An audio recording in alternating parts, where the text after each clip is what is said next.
So ഞാൻ പറഞ്ഞത് നമുക്ക് ഇന്ന് തൊട്ട് നമുക്ക് മോർണിംഗ് ഒരു സെഷനും ഉണ്ട്, നൈറ്റിൽ ഒരു സെഷനും ഉണ്ട്. അപ്പോൾ മോർണിംഗത്തെ സെഷൻ ഒന്ന് കഴിഞ്ഞു. ബിറ്റ് ഒന്ന് ലേറ്റ് ആയിട്ടായിരുന്നു സ്റ്റാർട്ട് ചെയ്തൊരു 30 മിനിറ്റ്സ് ലേറ്റ് ആയി പോയി. ചെറിയ ടെക്നിക്കൽ ഇഷ്യൂസ് കാരണം 30 മിനിറ്റ്സ് ലേറ്റ് ആയി. പക്ഷേ ഇന്ന് മോർണിംഗ് ക്ലാസ് ഉണ്ടായിരുന്നു. ഇപ്പോൾ നൈറ്റിലും ക്ലാസ് ഉണ്ട്. ഇനി നാളെ അതേപോലെ തന്നെ ആയിരിക്കും. മോർണിംഗ് ക്ലാസ് ഉണ്ടാവും, നൈറ്റ് ക്ലാസ് ഉണ്ടാവും. അപ്പം ഇനി ഒരു നോമ്പ് ടൈം കഴിയുന്നവരെ എന്നും മോർണിംഗിൽ ഒരു ക്ലാസ് ഉണ്ടാവും, നൈറ്റിലും ഒരു ക്ലാസ് ഉണ്ടാവും. അപ്പോൾ ഏതെങ്കിലും ഒന്നിലും നിങ്ങൾ എന്ത് ചെയ്യുക, നിങ്ങൾക്ക് പോസിബിൾ ആവുന്ന ഒരു ടൈമിൽ എന്ത് ചെയ്യുക, അറ്റൻഡ് ചെയ്യുക. ഓക്കെ, രണ്ടിലും ഒരേ ടോപ്പിക്സ് തന്നെയാണ് ഡിസ്കസ് ചെയ്യുക. ഒന്ന് വേറെ അല്ല ഡിസ്കസ് ചെയ്യുക. രണ്ടിലും ഒന്ന് തന്നെയാണ് ഡിസ്കസ് ചെയ്യുക. അപ്പോൾ ഒരു വട്ടം കേട്ട ആൾക്കാർക്ക് ഒന്നും കൂടി കേൾക്കണം എന്നൊക്കെ, അല്ലെങ്കിൽ അങ്ങനെ ഒന്നും കൂടി അറിയണം എന്നൊക്കെ താല്പര്യം ഉണ്ടെന്നുണ്ടെങ്കിൽ എന്ത് ചെയ്യാം, വീണ്ടും രണ്ടാമത്തെ ഇരിക്കാം, കുഴപ്പമൊന്നുമില്ല. ഓക്കെ, ഒന്നും കൂടി തറവാക്കണം എന്നോ അല്ലെങ്കിൽ ഒന്നും കൂടി മനസ്സിലാകാത്ത, ആദ്യം എടുത്തിൽ എന്തെങ്കിലും മനസ്സിലാകത്തുണ്ടെങ്കിൽ രണ്ടാമത്തിൽ ഇരുന്ന് നോക്കണം താല്പര്യമുള്ളവർക്ക് അങ്ങനെയൊക്കെ ചെയ്യാം. ഓക്കെ, സോ നമ്മൾ ഇന്ന് മോർണിംഗ് സെഷനിൽ എടുത്തതാണ് എന്ത് ചെയ്യുന്നത്, നൈറ്റ് സെഷനിൽ ഉണ്ടാവുക. അങ്ങനെ മോർണിംഗ് സെഷനിലായിരിക്കും എടുത്തതായിരിക്കും ഇന്നത്തെ നൈറ്റ് സെഷനിൽ ഉണ്ടാവുക.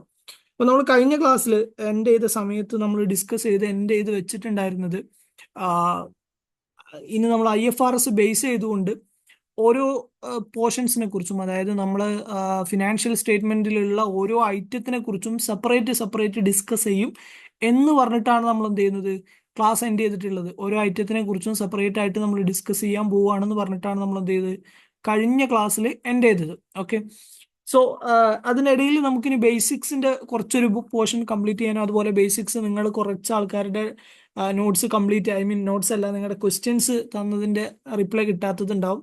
വറി ചെയ്യേണ്ട, 2 ദിവസം കൊണ്ട് മാക്സിമം സൺഡേ കൊണ്ട് എല്ലാവർക്കും ക്ലിയർ ആവും. ഓക്കെ, അപ്പൊ സൺഡേ കൊണ്ട് കൂടി നിങ്ങൾക്ക് ആ ബേസിക്സ് റിലേറ്റഡ് കാര്യങ്ങൾ ഏതൊക്കെയാണ്, ആർക്കൊക്കെയാണ് എന്താ ചെയ്യേണ്ടി എന്നുള്ള കാര്യങ്ങളൊക്കെ കൺഫർമേഷൻ കിട്ടും. ഇനി ഇതുവരെ കിട്ടാത്ത ആൾക്കാർക്ക്, കുറച്ച് പേർക്കൊക്കെ കിട്ടി കഴിഞ്ഞിട്ടുണ്ടാവും. തീരെ കിട്ടാത്തവർക്ക് സൺഡേയോട് കൊണ്ട് എന്താവും, എല്ലാവർക്കും കംപ്ലീറ്റഡ് ആവും. ഓക്കെ, സോ അതൊരു കാര്യം.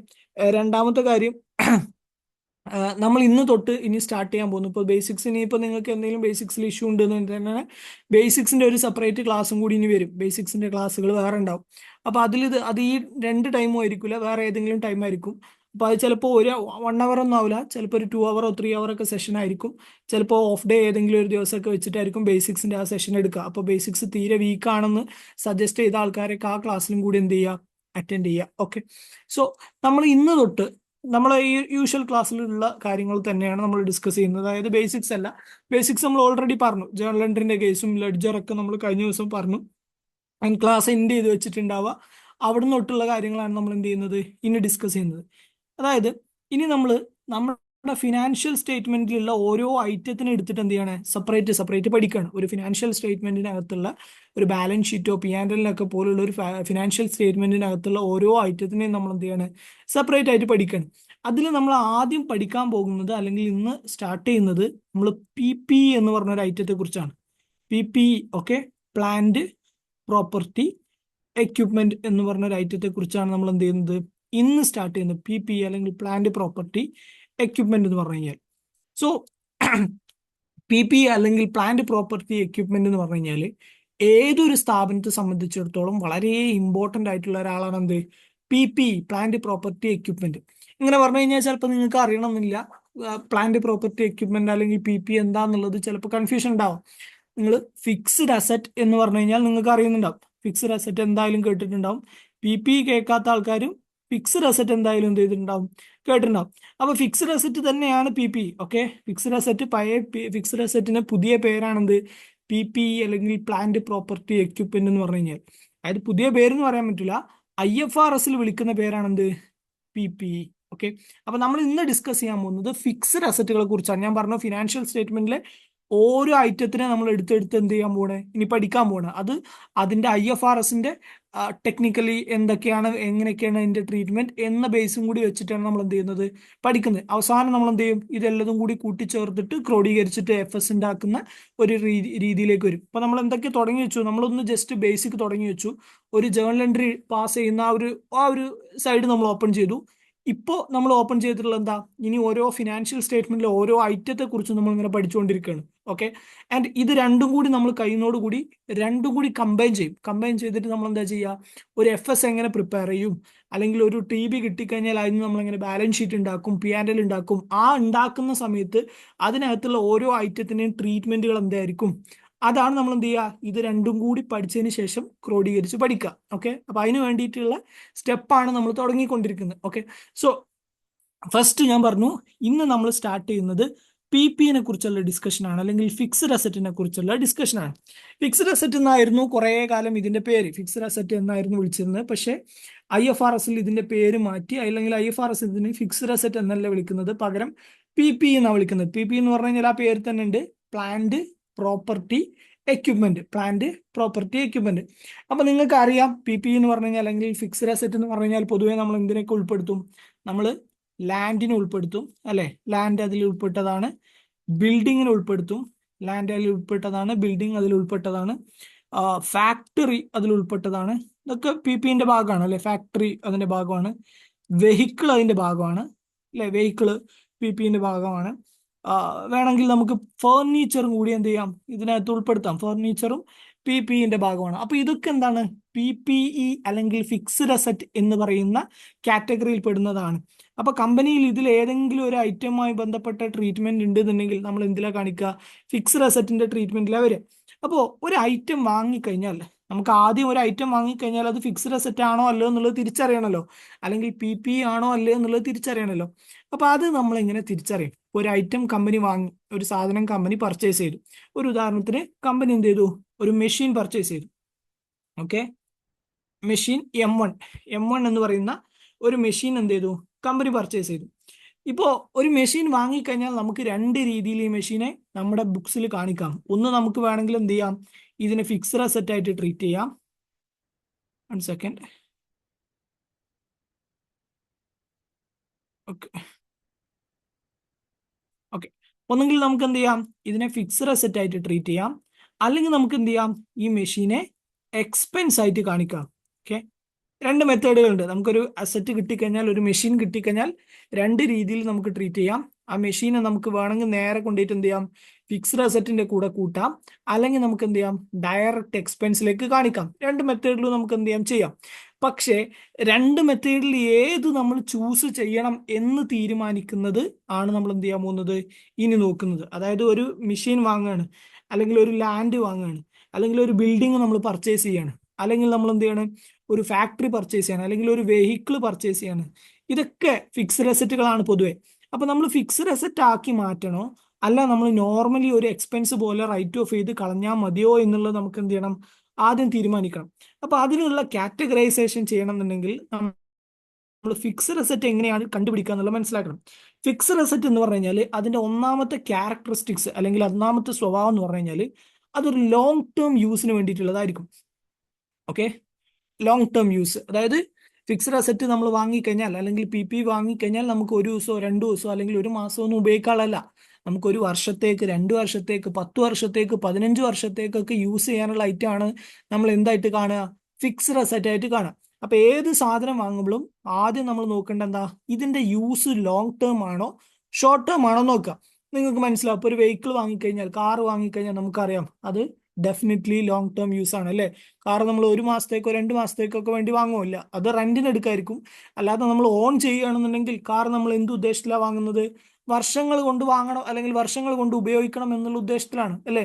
അതേപോലെ തന്നെയാണ് ഓരോ ഫിക്സ്ഡ് അസറ്റ് ഐറ്റങ്ങളും. ഇപ്പോൾ നമ്മൾ കാറിന് പകരം നമ്മൾ ലാൻഡ് വാങ്ങി, അല്ലെങ്കിൽ നമ്മൾ ബിൽഡിംഗ് വാങ്ങി, ഇതൊക്കെ നമ്മൾ ലോങ് ടേം യൂസിലാണെന്ന് നമ്മൾ എന്ത് ചെയ്യുന്നത്, കാണുന്നത്.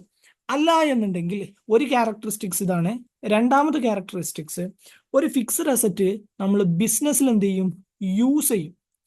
ബിസിനസ്സിൽ യൂസ് ചെയ്യുന്ന പറഞ്ഞു കഴിഞ്ഞാൽ ബിസിനസ്സിൽ നമുക്ക് വേണ്ടിയിട്ട് നമ്മൾ ഇൻകം ജനറേറ്റ് ചെയ്യാൻ വേണ്ടിയിട്ട് എന്ത് ചെയ്യും, യൂസ് ചെയ്യും. ഇപ്പോൾ ഒരു ഉദാഹരണത്തിന് ഞാൻ മെഷീൻ വാങ്ങിക്കഴിഞ്ഞാൽ ഈ മെഷീൻ കൊണ്ട് ഞാൻ എന്ത് ചെയ്യും, നാളെ ഇൻകം ജനറേറ്റ് ചെയ്യും അല്ലെ. മെഷീൻ വാങ്ങി വെച്ചിട്ട് മെഷീൻ കൊണ്ട് ഞാൻ എന്ത് ചെയ്യും, വരുമാനം ഉണ്ടാക്കും. ഇപ്പോൾ ഒരു ഉദാഹരണത്തിന് ചെരുപ്പ് കമ്പനിയാണ്. ഓക്കെ, ചെരുപ്പ് കമ്പനിയിൽ ഒരു മെഷീൻ വാങ്ങിക്കഴിഞ്ഞാൽ ആ മെഷീൻ കൊണ്ട് എന്താ അവരുടെ ഉദ്ദേശം, ഭാവിയിൽ എന്ത് ചെയ്യാൻ ഉണ്ടാക്കണം, ചെരുപ്പുകൾ ഉണ്ടാക്കണം, എന്നിട്ട് ആ ചെരുപ്പ് വിൽക്കണം. അപ്പോൾ ബേസിക്കലി ആ മെഷീൻ അവർ വാങ്ങിയത് എന്തിനു വേണ്ടിയിട്ടാ, യൂസ് ചെയ്യാൻ വേണ്ടിയിട്ടാണ്, കമ്പനിയിൽ യൂസ് ചെയ്യാൻ വേണ്ടിയിട്ടാണ്. അല്ലാതെ എന്തല്ല, വിൽക്കാൻ വേണ്ടിയിട്ടല്ല അല്ലെ. ഒരു മെഷീൻ വാങ്ങി ആ മെഷീൻ കൊണ്ട് അവരെന്ത് ചെയ്യാണ്, ഇൻകം ജനറേറ്റ് ചെയ്യാൻ വേണ്ടിയിട്ട്, അല്ലെങ്കിൽ ആ മെഷീനെ യൂസ് ചെയ്യാൻ വേണ്ടിയിട്ട് വാങ്ങുകയാണ്. അങ്ങനെയാണെന്നുണ്ടെങ്കിൽ സ്റ്റിൽ അതും എന്താണ്, ഫിക്സ്ഡ് അസറ്റിന്റെ ക്യാരക്ടറിസ്റ്റിക്സ് ആണ്, അല്ലെങ്കിൽ ഫിക്സ്ഡ് അസറ്റ് ആക്കി മാറ്റാനുള്ള സ്വഭാവ ഗുണങ്ങളാണ്. ഓക്കെ, മൂന്നാമത്തെ ഒരു സ്വഭാവ ഗുണം എന്ന് പറഞ്ഞു കഴിഞ്ഞാൽ, ഓക്കെ, മൂന്നാമത്തെ സ്വഭാവ ഗുണം എന്ന് പറഞ്ഞു കഴിഞ്ഞാൽ ഈ ഫിക്സഡ് അസറ്റ് നമുക്ക് എന്ത് ചെയ്യാൻ പറ്റും, ഫ്യൂച്ചറിൽ എക്കണോമിക് ബെനിഫിറ്റ് ഉണ്ടാവും ഇതുകൊണ്ട്. ഇപ്പൊ ഞാൻ പറഞ്ഞ തന്നെ ഫ്യൂച്ചറിൽ എക്കണോമിക് ബെനിഫിറ്റ് എന്ന് പറഞ്ഞു കഴിഞ്ഞാൽ, ഇപ്പൊ ഞാൻ പറഞ്ഞ തന്നെ ഇപ്പൊ ഒരു മെഷീൻ വാങ്ങിക്കഴിഞ്ഞാൽ നമുക്ക് ആ മെഷീൻ കൊണ്ട് എന്നിട്ട് ഭാവിയിൽ എക്കണോമിക് ബെനിഫിറ്റ് ഉണ്ട്, ഫ്യൂച്ചറിലേക്ക് എക്കണോമിക് ബെനിഫിറ്റ് ഉണ്ട്.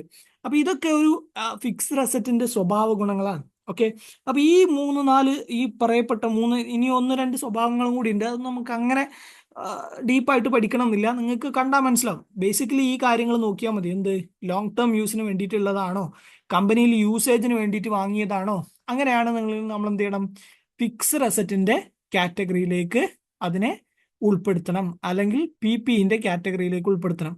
ഇപ്പോൾ നമുക്കൊരു 2-3 എക്സാമ്പിൾസ് നോക്കാം. അപ്പോൾ നമ്മൾ എന്ത് ചെയ്തു, കമ്പനിയിൽ നമ്മളൊരു വലിയ മെഷീൻ വാങ്ങി. ഓക്കെ, വലിയ മെഷീൻ വാങ്ങി കൊണ്ടുവന്നപ്പോൾ നമ്മൾ അക്കൗണ്ടന്റ് ആണ്, അല്ലെങ്കിൽ നമ്മളാണ് ഫിനാൻസിൽ ഇരിക്കുന്ന ആൾ.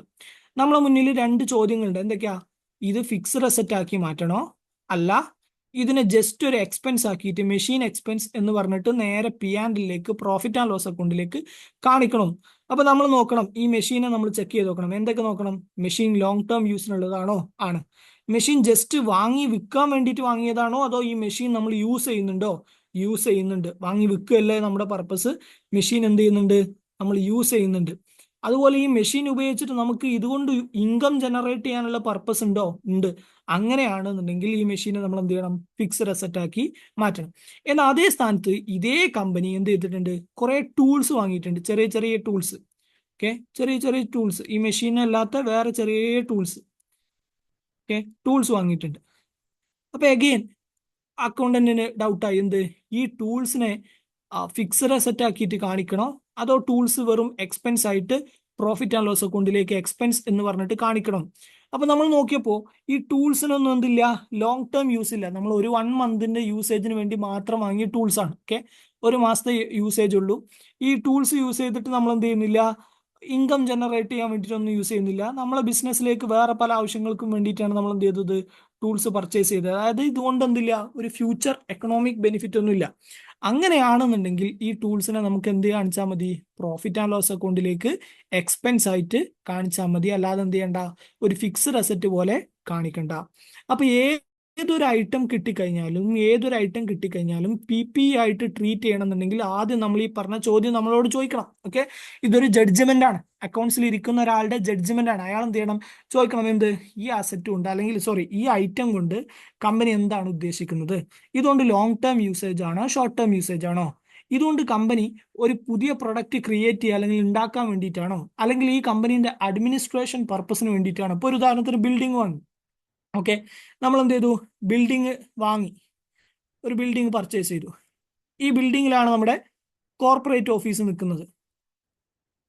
ഇത് നമ്മുടെ എന്താവശ്യത്തിനായിരിക്കും, നമ്മുടെ അഡ്മിനിസ്ട്രേഷൻ പർപ്പസിന് വേണ്ടിയിട്ടാണ്, അല്ലേ. കോർപ്പറേറ്റ് ഓഫീസ് എന്ന് പറഞ്ഞാൽ നമ്മൾ ബിസിനസിന്റെ ആവശ്യത്തിന് വേണ്ടിയിട്ട് നമ്മൾ വാങ്ങിയ കോർപ്പറേറ്റ് ഓഫീസാണ്, അഡ്മിനിസ്ട്രേഷൻ പർപ്പസിന് വേണ്ടിയിട്ടാണ്. അങ്ങനെയാണെന്നുണ്ടെങ്കിൽ ഈ ബിൽഡിങ്ങിനെ നമ്മൾ എന്തായി കാണിക്കണം, ഫിക്സ്ഡ് അസറ്റ് ആയിട്ട് കാണിക്കണം. ഫിക്സ്ഡ് അസറ്റ് ആയിട്ട് കാണിക്കണം. എന്ത് ചെയ്യരുത്, ബിൽഡിങ്ങിനെ എക്സ്പെൻസ് ആയിട്ട് ട്രീറ്റ് ചെയ്യരുത്, പകരം ഒരു അസറ്റ് ആയിട്ട് വേണം കാണിക്കാൻ. എക്സ്പെൻസ് ആക്കരുത്, പകരം അസറ്റ് ആക്കണം. എന്നാൽ അതേ സ്ഥാനത്ത് ഒരു ബിൽഡിംഗ്, നമ്മൾ വേറെ ബിൽഡിംഗ് വാങ്ങി. ഓക്കെ, പക്ഷെ ഈ ബിൽഡിംഗ് വാങ്ങിയത് ഒരു റിയൽ എസ്റ്റേറ്റ് ബിസിനസ്സിലുള്ള ആളാണ്. റിയൽ എസ്റ്റേറ്റ് ബിസിനസ്സിലുള്ള ആളാണ്. അതായത് അയാളുടെ ജോലി എന്ന് പറഞ്ഞാൽ, അല്ലെങ്കിൽ അവരുടെ ബിസിനസ് എന്ന് പറഞ്ഞാൽ ബിൽഡിംഗ് വാങ്ങി വിൽക്കുന്ന ബിസിനസ്സാണ്. ഓക്കെ, അവരുടെ മേജർ ബിസിനസ് എന്ന് പറഞ്ഞാൽ ബിൽഡിംഗ് വാങ്ങി വിൽക്കുക എന്നുള്ളതാണ്. അവർ ഈ ബിൽഡിംഗ് വാങ്ങിയതും ആ ഒരു ഉദ്ദേശത്തിലാണ്. ഈ ബിൽഡിംഗ് വാങ്ങിയിട്ട് എന്ത് ചെയ്യാണ്, അടുത്ത വർഷം എന്ത് ചെയ്യും, നല്ലൊരു എമൗണ്ട് കിട്ടുമ്പോൾ ഈ ബിൽഡിംഗ് വിൽക്കും. അതിന് വേണ്ടിയിട്ടാണ് അവർ എന്ത് ചെയ്തത്, ഈ ബിൽഡിംഗ് വാങ്ങിയത്. അങ്ങനെയാണെന്നുണ്ടെങ്കിൽ നേരത്തെ നമ്മളൊരു ബിൽഡിംഗ് ഫിക്സ്ഡ് അസറ്റ് ആയിട്ടാണ് കാണിച്ചത് എന്നുണ്ടെങ്കിൽ, ഇവിടെ ഈ ബിൽഡിങ്ങിനെ നമുക്ക് എന്ത് ചെയ്യാൻ പറ്റില്ല, ഫിക്സ്ഡ് അസറ്റ് ആയിട്ട് കാണിക്കാൻ പറ്റില്ല. പകരം നമ്മൾ സ്റ്റോക്ക് ആയിട്ട് വേണം കാണിക്കാൻ. സ്റ്റോക്ക് അല്ലെങ്കിൽ ഇൻവെന്ററി, അതായത് ആ ബിസിനസിന്റെ പ്രൊഡക്റ്റ് ആണ്, അല്ലേ. റിയൽ എസ്റ്റേറ്റ് ബിസിനസ്സുകാരുടെ പ്രൊഡക്റ്റ് എന്താ, അവരുടെ പ്രൊഡക്റ്റ് എന്താ, ബിൽഡിംഗ് ആണ്. അവർ ബിൽഡിംഗ് വാങ്ങി ബിൽഡിംഗ് വിൽക്കുന്ന ആൾക്കാരാണ്. അപ്പൊ അവരൊരു ബിൽഡിംഗ് വാങ്ങിയിട്ടുണ്ട് എന്നുണ്ടെങ്കിൽ ആ ബിൽഡിംഗ് എന്താണ്, അവരുടെ പ്രൊഡക്റ്റ് ആണ്, അല്ലാതെ എന്തല്ല, ഫിക്സ്ഡ് അസറ്റ് അല്ല. അപ്പൊ ഈ രീതിയിൽ ഈവൻ ദോ രണ്ട് സ്ഥലത്തും ബിൽഡിംഗ് ആണ്, അല്ലേ. ഇതും ബിൽഡിംഗ് ആണ്, ഇതും ബിൽഡിംഗ് ആണ്. പക്ഷെ രണ്ടിന്റെയും ട്രീറ്റ്മെന്റ് എന്താ, ഡിഫറെന്റ് ആണ്. ഒരാൾ അതിനെ ഫിക്സ്ഡ് അസറ്റ് ആക്കിയപ്പോൾ ഒരാൾ അതിനെ ഇൻവെന്ററി ആക്കി മാറ്റുക ചെയ്തത്, അല്ലെങ്കിൽ സ്റ്റോക്ക് ആക്കി മാറ്റുകയാണ് ചെയ്തത്. സ്റ്റോക്ക് ഇൻവെന്ററി ഒന്ന് തന്നെയാണ് കേട്ടോ, രണ്ടുപേരും ഒന്ന് തന്നെയാണ്. അപ്പോ ഈ രീതിയിൽ നമുക്ക് ഏതൊരു എക്സ്പെൻസ് ഇങ്ങനെ വരികയാണെന്നുണ്ടെങ്കിലും നമ്മൾ ആദ്യം എന്ത് ചെയ്യണം, അതിനെ ജഡ്ജ് ചെയ്യണം. ഇതിനെ ഫിക്സഡ് അസറ്റിലേക്ക് കൊണ്ടുപോകണോ വേണ്ടേ എന്നുള്ളത് നമ്മൾ ഈ രീതിയിൽ ജഡ്ജ് ചെയ്തിട്ട് വേണം കണ്ടുപിടിക്കാൻ. ഓക്കെ, അപ്പൊ എല്ലാ ബിൽഡിങ്ങും എന്തല്ല, ഫിക്സഡ് അസറ്റ് അല്ല, അല്ലെങ്കിൽ എല്ലാ വെഹിക്കിളും എന്തല്ല, ഫിക്സഡ് അസറ്റ് അല്ല. ഒരു ഉദാഹരണം, ഒന്നും കൂടി ഉദാഹരണം പറയാം. ഇപ്പൊ നമ്മുടെ കമ്പനി, ഓക്കെ, നമ്മുടെ കമ്പനി സോഫ്റ്റ്വെയർ കമ്പനിയാണ്, സോഫ്റ്റ്വെയർ ഡെവലപ്പ് ചെയ്യുന്ന കമ്പനിയാണ്. നമ്മുടെ കമ്പനി സോഫ്റ്റ്വെയർ ഡെവലപ്മെന്റ് ഉള്ള കമ്പനിയാണ്. സോഫ്റ്റ്വെയർ ഡെവലപ്മെന്റ് ആണ് നമ്മുടെ കമ്പനിയുടെ പരിപാടി. നമ്മൾ എന്ത് ചെയ്തു, ഒരു കാർ വാങ്ങി. നമ്മളൊരു കാർ വാങ്ങി, സോഫ്റ്റ്വെയർ ഡെവലപ്മെന്റിലുള്ള നമ്മൾ ഒരു കാർ വാങ്ങി. ഈ കാറ് നമ്മുടെ എന്തായിരിക്കും, ഫിക്സഡ് അസറ്റ് ആയിരിക്കും. കാരണം നമ്മുടെ കമ്പനീന്റെ മേജർ ബിസിനസ് എന്താ, സോഫ്റ്റ്വെയർ ഡെവലപ്മെന്റ് ആണ്. എന്നാൽ അതേ സ്ഥാനത്ത് ഒരു വെഹിക്കിൾ വിൽക്കുന്ന കാറുണ്ട്, വെഹിക്കിൾ ഡീലർഷിപ്പിലുള്ള ബിസിനസ് ഉണ്ട്, വെഹിക്കിൾ ഡീലർഷിപ്പ് ഉള്ള ബിസിനസ് ഉണ്ട്. അവരൊരു കാറ് വാങ്ങി. അവർ കാറ് വാങ്ങിയപ്പോൾ ഈ കാറിന് രണ്ട് ഉദ്ദേശം ഉണ്ടാവാം. ഒന്നെങ്കിൽ അവരും എന്ത് ചെയ്തേക്കാം, ഈ കാറ് അവരുടെ ബിസിനസ്സിലേക്ക് ലോങ് ടേം പർപ്പസിന് വേണ്ടിയിട്ട്, അതായത് ഓണേഴ്സിന് ഓടാൻ വേണ്ടിയിട്ടോ അല്ലെങ്കിൽ എംപ്ലോയീസിന് എങ്ങോട്ടെങ്കിലും യാത്ര ചെയ്യാൻ വേണ്ടിയിട്ടൊക്കെ വേണ്ടിയിട്ട് എന്ത് ചെയ്യാം, കാർ വാങ്ങി വെക്കാം. അങ്ങനെയാണെന്നുണ്ടെങ്കിൽ ആ കാറും അവരുടേതും എന്താണ്, ഫിക്സ്ഡ് അസറ്റ് ആണ്. എന്നാൽ അതേ സ്ഥാനത്ത് അവർ വാങ്ങിയ കാർ ഈ ആവശ്യത്തിന് വേണ്ടിയിട്ടല്ല. അവർ വാങ്ങിയത് ഈ കാറ് അവർ മറിച്ച് വിൽക്കാൻ വേണ്ടിയിട്ടാണ്. അതായത് കാറ് വാങ്ങി കാർ വിൽക്കാൻ വേണ്ടിയിട്ടാണെന്നുണ്ടെങ്കിൽ ഈ കാർ എന്തായി മാറും, സ്റ്റോക്കായി മാറും. സോ ഇവിടെ ശ്രദ്ധിച്ചോ, ബിസിനസ് മാറിയാലും അല്ലെങ്കിൽ ഒരേ വെഹിക്കിൾ, രണ്ട് സ്ഥലത്തും വെഹിക്കിളാണ് വാങ്ങിയത്, രണ്ട് സ്ഥലത്തും വെഹിക്കിളാണ്, പക്ഷെ രണ്ടിന്റെയും ബിസിനസ് മാറി. ഇനി സെയിം ബിസിനസ് തന്നെ അവരുടെ ഒരാൾ ഒരു സമയത്ത് കാർ വാങ്ങിയത് ഫിക്സ്ഡ് അസറ്റ് ആയി മാറ്റി, എന്നാൽ വേറൊരു സമയത്ത് കാർ വാങ്ങിയത് സ്റ്റോക്ക് ആക്കി മാറ്റി. അപ്പോൾ ഏത് ഐറ്റം ആണെന്നുണ്ടെങ്കിലും നമ്മൾ എന്ത് പർപ്പസിനാണ് അതിനെ ഉപയോഗിക്കുന്നത് എന്ന് അതനുസരിച്ച് എന്ത് ചെയ്യണം, ഫിക്സ്ഡ് അസറ്റിലേക്ക് കൊണ്ടുപോകണം, അല്ലെങ്കിൽ ഫിക്സ്ഡ് അസറ്റിൽ നിന്ന് ഒഴിവാക്കണം, എക്സ്പെൻസിലേക്ക് ഒഴിവാക്കണം. അപ്പൊ അതിന് നമ്മൾ എന്ത് ചെയ്യണം, ഈ പറഞ്ഞ ജഡ്ജ്മെന്റ് ആണ് നമ്മൾ നടത്തേണ്ടത്. ഓക്കെ, അപ്പൊ അത് ആദ്യം മനസ്സിൽ വെക്കുക. എല്ലാ കാറും അല്ലെങ്കിൽ എല്ലാ ബിൽഡിങ്ങും എല്ലാ ഫാക്ടറിയും എല്ലാ മെഷീനും എന്തല്ല, ഫിക്സ്ഡ് അസറ്റ് അല്ല. നമ്മൾ ആദ്യം ഈ രീതിയിൽ നോക്കിയിട്ട് വേണം ചെയ്യാൻ. ഓക്കെ, ഇനി നമുക്ക് ഫിക്സ്ഡ് അസറ്റ് ആണ് മനസ്സിലായി, നമ്മൾ ഫിക്സ്ഡ് അസറ്റ് ആണ് ഇപ്പൊ പഠിച്ചുകൊണ്ടിരിക്കുന്നത്. അപ്പൊ നമ്മൾ ഫിക്സ്ഡ് അസറ്റ് ആണ് മനസ്സിലായി. നമ്മളൊരു സാധനം വാങ്ങി, അത് ഫിക്സ്ഡ് അസറ്റ് ആയിട്ടാണ് നമ്മുടെ കമ്പനി ട്രീറ്റ് ചെയ്യുന്നത്. അപ്പൊ നമ്മൾ എന്ത് ചെയ്യണം, നമ്മുടെ ബുക്സ് ഓഫ് അക്കൗണ്ട്സിനകത്ത്, അതായത് നമ്മുടെ സോഫ്റ്റ്വെയറിനകത്ത് എന്ത് ചെയ്യണം, ഇത് കാണിക്കണം അല്ലെ. അപ്പൊ അത് കാണിക്കാൻ വേണ്ടിയിട്ട് നമ്മുടെ സ്റ്റെപ്പ് എന്താ, ജേണൽ എൻട്രി പാസ് ചെയ്യുക അല്ലെ. നമ്മൾ പഠിച്ചിട്ടുണ്ട്, ജേണൽ എൻട്രി പാസ് ചെയ്യുക, എന്നിട്ടാണ് നമ്മൾ എന്ത് ചെയ്യുക, അത് കാണിക്കുക. അപ്പോൾ ഫിക്സ്ഡ് അസറ്റിന്റെ ജേണൽ എൻട്രി എന്താ വരിക, നിങ്ങൾ എല്ലാവരും എഴുതിയിട്ടുണ്ട്. ഇപ്പൊ ഞാനൊരു മെഷീൻ വാങ്ങി എന്ന് വിചാരിച്ചോ. ഓക്കെ, മെഷീൻ വാങ്ങി കഴിഞ്ഞാൽ എന്ത് ജേണൽ എൻട്രി വരിക, machine account debit to cash or bank അല്ലെ. Machine account debit to cash or bank എന്നാണ് എന്ത് വരിക, ഒരു മെഷീൻ നമ്മൾ പർച്ചേസ് ചെയ്യുന്ന സമയത്ത് അതിന്റെ ജേണൽ എൻട്രി വരിക അല്ലെ. കാരണം മെഷീൻ എന്താണ്, അസറ്റ് ആണ്, അസറ്റിനെ ഡെബിറ്റ് ചെയ്തു, അതോടുകൂടി അസറ്റ് എന്ത് ചെയ്തു, കൂട്ടി, അല്ലെങ്കിൽ അസറ്റിനെ നമ്മൾ എന്ത് ചെയ്തു, കാണിച്ചു. ക്യാഷ് ഓർ ബാങ്കിനെ നമ്മൾ എന്ത് ചെയ്തു, ക്രെഡിറ്റ് ചെയ്തു. ഇതാണ് എന്ത് വരിക, സിമ്പിൾ ജേണൽ എൻട്രി. ഒരു മെഷീൻ പർച്ചേസ് ചെയ്ത് കഴിഞ്ഞാലുള്ള ഏറ്റവും സിമ്പിൾ ആയിട്ടുള്ള ജേണൽ എൻട്രി നമ്മൾ അത് ചെയ്തു. ഓക്കെ, എന്നാൽ ഇവിടെ നമുക്ക് എമൗണ്ട് കൂടി കാണിക്കണം അല്ലേ. ഇപ്പൊ ഞാനൊരു മെഷീൻ പർച്ചേസ് ചെയ്യുന്ന സമയത്ത് അതിന്റെ എമൗണ്ട് നമ്മൾ കാണിക്കണമല്ലോ. ഒരു ഉദാഹരണത്തിന് നമ്മൾ എന്ത് ചെയ്തു, ഒരു 200 റിയാലിന്റെ ഒരു മെഷീൻ നമ്മൾ വാങ്ങി, മെഷീൻ നമ്മൾ പർച്ചേസ് ചെയ്തു. ഇത് ആദ്യം നമ്മൾ എന്തായിട്ടാണ് നോക്കണം, ഇത് ഫിക്സഡ് അസറ്റ് ആക്കണോ വേണ്ടോ എന്നുള്ളത് നമ്മൾ നോക്കി. നമ്മൾ ആ പരിപാടിയൊക്കെ നോക്കി, അതായത് ഇത് ലോങ് ടേം യൂസിന് വേണ്ടിയിട്ടുള്ളതാണോ, ഇത് വെച്ചിട്ട് കമ്പനി യൂസ് നടത്തുന്നുണ്ടോ, അല്ലെങ്കിൽ അഡ്മിനിസ്ട്രേഷൻ പർപ്പസ് ഉണ്ടോ എന്നൊക്കെ ചെക്ക് ചെയ്തു. അതൊക്കെ ചെക്ക് ചെയ്തപ്പോൾ കറക്റ്റ് ആണ്, ഇത് ഫിക്സഡ് അസറ്റ് ആക്കേണ്ട ആളാണ്, അല്ലെങ്കിൽ PPE ആക്കേണ്ട ആളാണ്. ഓക്കെ, ഫിക്സഡ് അസറ്റ് ആക്കേണ്ട ആളാണ്, അല്ലെങ്കിൽ PPE ആക്കേണ്ട ആളാണ്. അപ്പൊ നമ്മൾ എന്ത് ചെയ്യണേ, ഇതിനെ നമ്മളെ സോഫ്റ്റ്വെയറിനകത്ത് ജേണൽ എൻട്രി പാസ് ചെയ്തിട്ട് എന്ത് ചെയ്യാണ്, കാണിക്കുകയാണ്. നമ്മൾ എന്ത് ജേണൽ എൻട്രി പാസ് ചെയ്യുക, മെഷീൻ അക്കൗണ്ട് ഡെബിറ്റ് 200 അല്ലെ, 200 റിയാലിനാണ് നമ്മൾ പർച്ചേസ് ചെയ്ത് അല്ലെ. 200 ടു ക്യാഷ് ഓർ ബാങ്ക് 200. ഇതാണ് നമ്മൾ എന്ത് ചെയ്യുക, നോർമലി ജേണൽ എൻട്രി പാസ് ചെയ്യുക. സിമ്പിൾ ജേണൽ എൻട്രി ഇതാണ് നമ്മൾ പാസ് ചെയ്യുക. പക്ഷേ എല്ലായ്പ്പോഴും നമുക്ക് ഇത്ര ഈസി ആയിരിക്കില്ല ഒരു ഫിക്സഡ് അസറ്റിനെ നമുക്ക് കാണിക്കണം എന്നുണ്ടെങ്കിൽ. കാരണം എന്താ, പലപ്പോഴും ഈ ഫിക്സഡ് അസറ്റുമായി ബന്ധപ്പെട്ട് കുറേ എക്സ്പെൻസ് അതിന്റെ കൂടെ ഉണ്ടാവും. ഇപ്പൊ ഞാൻ ഈ പറഞ്ഞ പോലെ തന്നെ ഒരു മെഷീൻ വാങ്ങുന്ന സമയത്ത് നമുക്ക് കുറേ അതിനെ ചുറ്റിപ്പറ്റി കുറേ എക്സ്പെൻസുകൾ ഉണ്ടാവും അല്ലെ. ഇപ്പൊ ഒരു മെഷീൻ പർച്ചേസ് ചെയ്യുമ്പോൾ എന്തൊക്കെ ഉണ്ടാവും, ആ മെഷീൻ നമ്മൾ ഫാക്ടറിയിലേക്ക് എത്തിച്ച ചാർജ് ഉണ്ടാവും, അതിൻ്റെ ഇൻസ്റ്റാളേഷൻ ചാർജ് ഉണ്ടാവും, അല്ലെങ്കിൽ അതുമായി ബന്ധപ്പെട്ട് എന്തെങ്കിലും സർവീസ് നടത്തിയിട്ടുണ്ടെങ്കിൽ അതിൻ്റെ ചാർജ് ഉണ്ടാവും. അങ്ങനെ പല ചാർജുകളും ഈ മെഷീനെ ചുറ്റപ്പറ്റി ഉണ്ടാവും. അപ്പോൾ നമ്മൾ അതിൽ ഏതൊക്കെ ചാർജ് നമ്മൾ എടുക്കണം, ഏതൊക്കെ ചാർജ് ഒഴിവാക്കണം എന്നുള്ളത് നമ്മൾ കണ്ടുപിടിക്കണം. ഓക്കെ, അപ്പോൾ അതിന് ഫിക്സഡ് അസറ്റ് നമ്മൾ ഫസ്റ്റ് ടൈം നമ്മൾ നമ്മുടെ അക്കൗണ്ട്സിനകത്ത് കാണിക്കുന്ന സമയത്ത്, ഫിക്സഡ് അസറ്റ് നമ്മൾ ഫസ്റ്റ് ടൈം, അതായത് ആദ്യം നമ്മൾ വാങ്ങിയ സമയത്ത് തന്നെ ഫിക്സഡ് അസറ്റ് നമ്മളെ കമ്പനീൻ്റെ അക്കൗണ്ട്സിനകത്ത് നമ്മൾ കാണിക്കുമ്പോൾ ആ കാണിക്കേണ്ടത് കോസ്റ്റ് മെത്തേഡിലാണ്. Cost method. അപ്പൊ എന്താ ഈ കോസ്റ്റ് മെത്തേഡ് എന്ന് പറഞ്ഞാല്? കോസ്റ്റ് മെത്തേഡ് എന്ന് പറഞ്ഞാൽ ഒന്നുമില്ല, ഒരു സാധനം നമ്മൾ കൊണ്ടുവന്നു വാങ്ങിച്ചിട്ട് നമ്മൾ എന്ത് ചെയ്യാണ്? അക്കൗണ്ട്സിൽ കാണിക്കുകയാണ്. അക്കൗണ്ട്സിൽ കാണിക്കുമ്പോൾ നിങ്ങൾ എന്ത് ചെയ്യണം? അതിന്റെ കോസ്റ്റ് എത്രയാണോ ആ എമൗണ്ട് അതിലേക്ക് ആഡ് ചെയ്യണം എന്നാ പറയുന്നത്. ഓക്കെ, കോസ്റ്റ് എത്രയാണോ ആ എമൗണ്ട് അതിലേക്ക് ആഡ് ചെയ്യണം. അപ്പൊ നമ്മൾ എന്ത് ചെയ്യണം? ഒരു മെഷീൻ പർച്ചേസ് ചെയ്ത് കഴിഞ്ഞാൽ അതിന്റെ കോസ്റ്റ് എത്രയാന്നുള്ളത് നോക്കണം. ആ കോസ്റ്റ് നമ്മൾ എന്ത് ചെയ്യുക? Machine account debit to credit ചെയ്യേണ്ടത് ക്യാഷ് അല്ലെങ്കിൽ ബാങ്ക് എന്ന് പറഞ്ഞിട്ട് എന്ത് ചെയ്യുക? ജേർണൽ എൻട്രി പാസ് ചെയ്തിട്ട് അക്കൗണ്ട്സിനകത്തേട്ട് കാണിക്കാം. പക്ഷേ അവിടെ വിഷയം എന്താ വെച്ച് കഴിഞ്ഞാൽ, കോസ്റ്റ് മെത്തേഡായിട്ട് കാണിക്കുന്ന സമയത്ത് ഈ കോസ്റ്റിൽ ചില കോസ്റ്റുകളൊക്കെ നമുക്ക് ഇൻക്ലൂഡ് ചെയ്യേണ്ടി വരും, ചില കോസ്റ്റുകളൊക്കെ നമ്മൾ എക്സ്ക്ലൂഡ് ചെയ്യേണ്ടി വരും. ഓക്കെ, ഫിക്സ്ഡ് അസറ്റ് ആവുന്ന സമയത്ത് വലിയ വിഷയമില്ലായിരുന്നു. പക്ഷെ PPE ആയ സമയത്ത്, അതായത് PPE IFRS വിളിക്കുന്ന പേരാണ്. ഓക്കെ, IFRS അനുസരിച്ചാണ് PPE എന്ന് പറയാം. പഴയ ഫിക്സ്ഡ് അസറ്റിന്റെ പേരാവുന്ന സമയത്ത് ഇത്ര ബുദ്ധിമുട്ടൊന്നുമില്ല, അപ്പോൾ നമുക്ക് വലിയ കുഴപ്പമില്ലായിരുന്നു. പക്ഷേ PPE ആയിട്ട് ട്രീറ്റ് ചെയ്യുന്ന സമയത്ത് ചില എക്സ്പെൻസുകൾ നമ്മൾ എന്ത് ചെയ്യണം? ഈ അസറ്റിന്റെ വാല്യൂവിന്റെ കൂടെ കൂട്ടണം, ചില എക്സ്പെൻസുകൾ കുറക്കും വേണം. നമുക്കൊരു ഉദാഹരണം, 2-3 ഉദാഹരണം നോക്കുന്ന സമയത്ത് മനസ്സിലാവും. ഓക്കെ, ഒരു ഉദാഹരണത്തിന്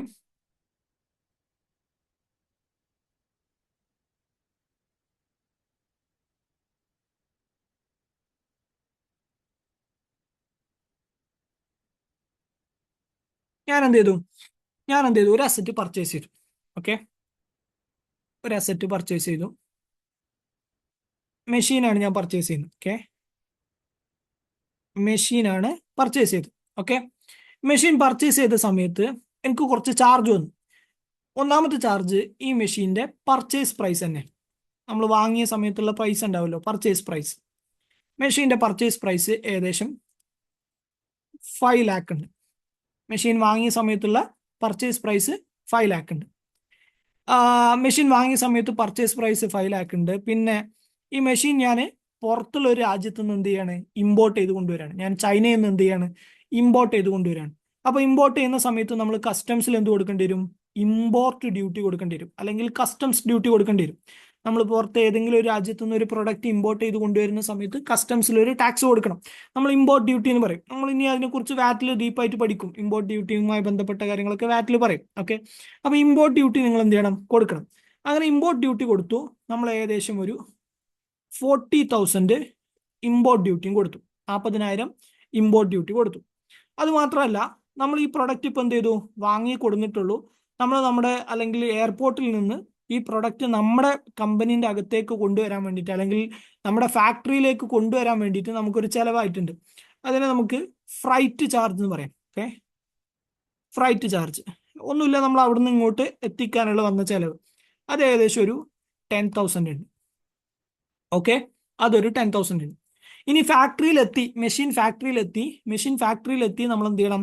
ഇൻസ്റ്റാൾ ചെയ്യണം അല്ലേ? ഈ മെഷീന് ഇൻസ്റ്റാൾ ചെയ്യണം. അപ്പോൾ ആ ഇൻസ്റ്റാളേഷൻ ചാർജ് ഉണ്ട്, മെഷീൻ ഇൻസ്റ്റാൾ ചെയ്ത ചാർജ് ഉണ്ട്. മെഷീൻ ഇൻസ്റ്റാളേഷൻ ചാർജ് നമുക്ക് ഏകദേശം ഒരു 5,000 വന്നു. മെഷീന് നമ്മളെ കമ്പനിയിൽ ഇൻസ്റ്റാൾ ചെയ്യാൻ വേണ്ടിയിട്ട് ഒരു 5,000 വന്നു. ഇനി മെഷീൻ ഇൻസ്റ്റാൾ ചെയ്തതിന് ശേഷം നമ്മൾ എന്ത് ചെയ്തു? ഈ മെഷീനെ നമ്മൾ എന്ത് ചെയ്തു? ടെസ്റ്റ് റൺ നടത്തി നോക്കി.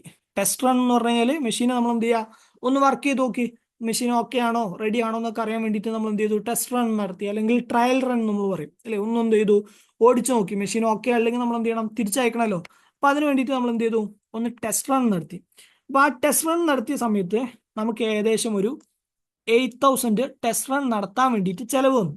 ഓക്കെ, ചെലവ് മാത്രമല്ല, ടെസ്റ്റ് റൺ നടത്തിയ സമയത്ത് നമുക്ക് ഈ മെഷീനിൽ കുറച്ച് പ്രൊഡക്റ്റ് ഇങ്ങോട്ട് ഉണ്ടായി. ഇപ്പോൾ ഒരു ഉദാഹരണത്തിന് ഞാൻ എന്ത് ചെയ്തു? മെഷീൻ കൊണ്ടുവന്ന് വെച്ചു, ഫാക്ടറിയിൽ ഒരു പുതിയ മെഷീൻ കൊണ്ടുവന്ന് വെച്ചു.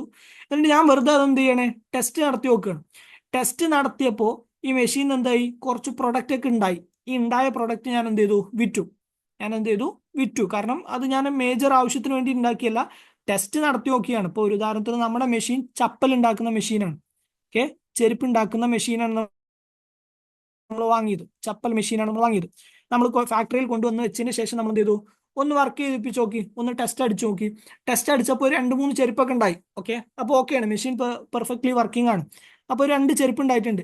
ഈ 2 ചെരുപ്പ് ഞാൻ എന്ത് ചെയ്തു, വിറ്റും ചെയ്തു. അപ്പം തന്നെ ചെറിയൊരു എമൗണ്ടിന് സ്ക്രാപ്പ് വാല്യൂക്ക് ഞാൻ എന്ത് ചെയ്തു, കൊടുത്തു. വെറുതെ നമ്മൾ എന്ത് ചെയ്തു, നമ്മുടെ മേജർ പ്രൊഡക്ഷൻ ഒന്നുമില്ല, ഞാൻ ടെസ്റ്റ് നടത്തിയ സമയത്ത് കിട്ടിയതാണ്. അപ്പോൾ അതെന്ത് ചെയ്തു, സ്ക്രാപ്പായിട്ട് ഞാൻ എന്ത് ചെയ്തു, വിറ്റു. അങ്ങനെ എനിക്ക് എന്ത് ചെയ്തിട്ടുണ്ട്, കുറച്ച് ഇൻകം കിട്ടിയിട്ടുണ്ട് ഈ സ്ക്രാപ്പ് വിറ്റത് മൂലം. Income from test run scrap. Test run വിറ്റത് മൂലം എനിക്ക് കിട്ടിയ ഇൻകം ഏകദേശം ഒരു 3000 ഉണ്ട്. ഓക്കെ, 3000 എനിക്ക് എന്ത് ചെയ്തു, ഇങ്ങോട്ട് പൈസ കിട്ടി. അതായത് ഞാൻ ആ ടെസ്റ്റ് റൺ നടത്തിയപ്പോൾ 2 ചെരുപ്പ് ഉണ്ടായി. ആ ചെരുപ്പ് ഞാൻ എന്ത് ചെയ്തു, വിറ്റപ്പോൾ കിട്ടിയ എമൗണ്ട്. ഇനി ഈ മെഷീൻ ഞാനിപ്പോൾ ഒക്കെ റെഡി ആണെന്ന് ഉറപ്പ് വരുത്തിയതിന് ശേഷം ഞാൻ ഈ മെഷീൻ എന്ത് ചെയ്തു, എൻ്റെ സ്റ്റാഫിനെ കൊടുക്കണമല്ലോ. ഇനി സ്റ്റാഫാണല്ലോ ഈ മെഷീൻ ഏറ്റെടുക്കുക. അപ്പോൾ ഞാൻ ഈ മെഷീനെ കൊണ്ട് എന്ത് ചെയ്തു, സ്റ്റാഫിനെ കൊണ്ട് എന്ത് ചെയ്തു, ഒന്ന് ട്രെയിൻ ചെയ്യിപ്പിച്ചു. Okay, training cost to staff എന്ത് ചെയ്യണേ, മെഷീൻ ഒന്ന് ട്രെയിൻ ചെയ്ത് നോക്കുകയാണ്. അതിനെന്ത് ചെയ്തു, അവർക്കൊരു ട്രെയിനിങ് കോസ്റ്റ് വന്നു. അത് ഏകദേശം ഒരു 4000 വന്നു. 4000 ട്രെയിനിങ് കോസ്റ്റ് വന്നു. ഇത്രയാണ് എന്ത് ചെയ്ത് മെഷീൻ റിലേറ്റഡ് എക്സ്പെൻസുകൾ ഇനീഷ്യൽ സ്റ്റേജിൽ വന്നത്. ഇനി ഈ മെഷീൻ സ്റ്റേജ് വേറെ പല എക്സ്പെൻസും വരാം. അപ്പം നമ്മളൊരു മെഷീൻ വാങ്ങി വെച്ച് കഴിഞ്ഞാൽ പിന്നീട് അതിന് ആ മെഷീൻ റിപ്പയറും മെയിൻ്റനൻസും കാര്യങ്ങളൊക്കെ വരാം. അതൊക്കെ നമുക്ക് രണ്ടാമത്തെ സ്റ്റേജ് നോക്കാം. നമ്മളിപ്പോൾ ഫസ്റ്റ് സ്റ്റേജ് എന്താ, മെഷീൻ വാങ്ങി കൊണ്ടുവന്ന് വെച്ചിട്ടുള്ളൂ. നമുക്ക് എന്ത് ചെയ്യണം, നമ്മുടെ കമ്പനീൻ്റെ അക്കൗണ്ട്സിനകത്തേട്ട് ഈ മെഷീൻ എന്ന് പറയുന്ന സാധനത്തിന്റെ വില എന്ത് ചെയ്യണം, ഫിക്സഡ് അസറ്റ് ആയിട്ട് PPE ആയിട്ട് കാണിക്കണം.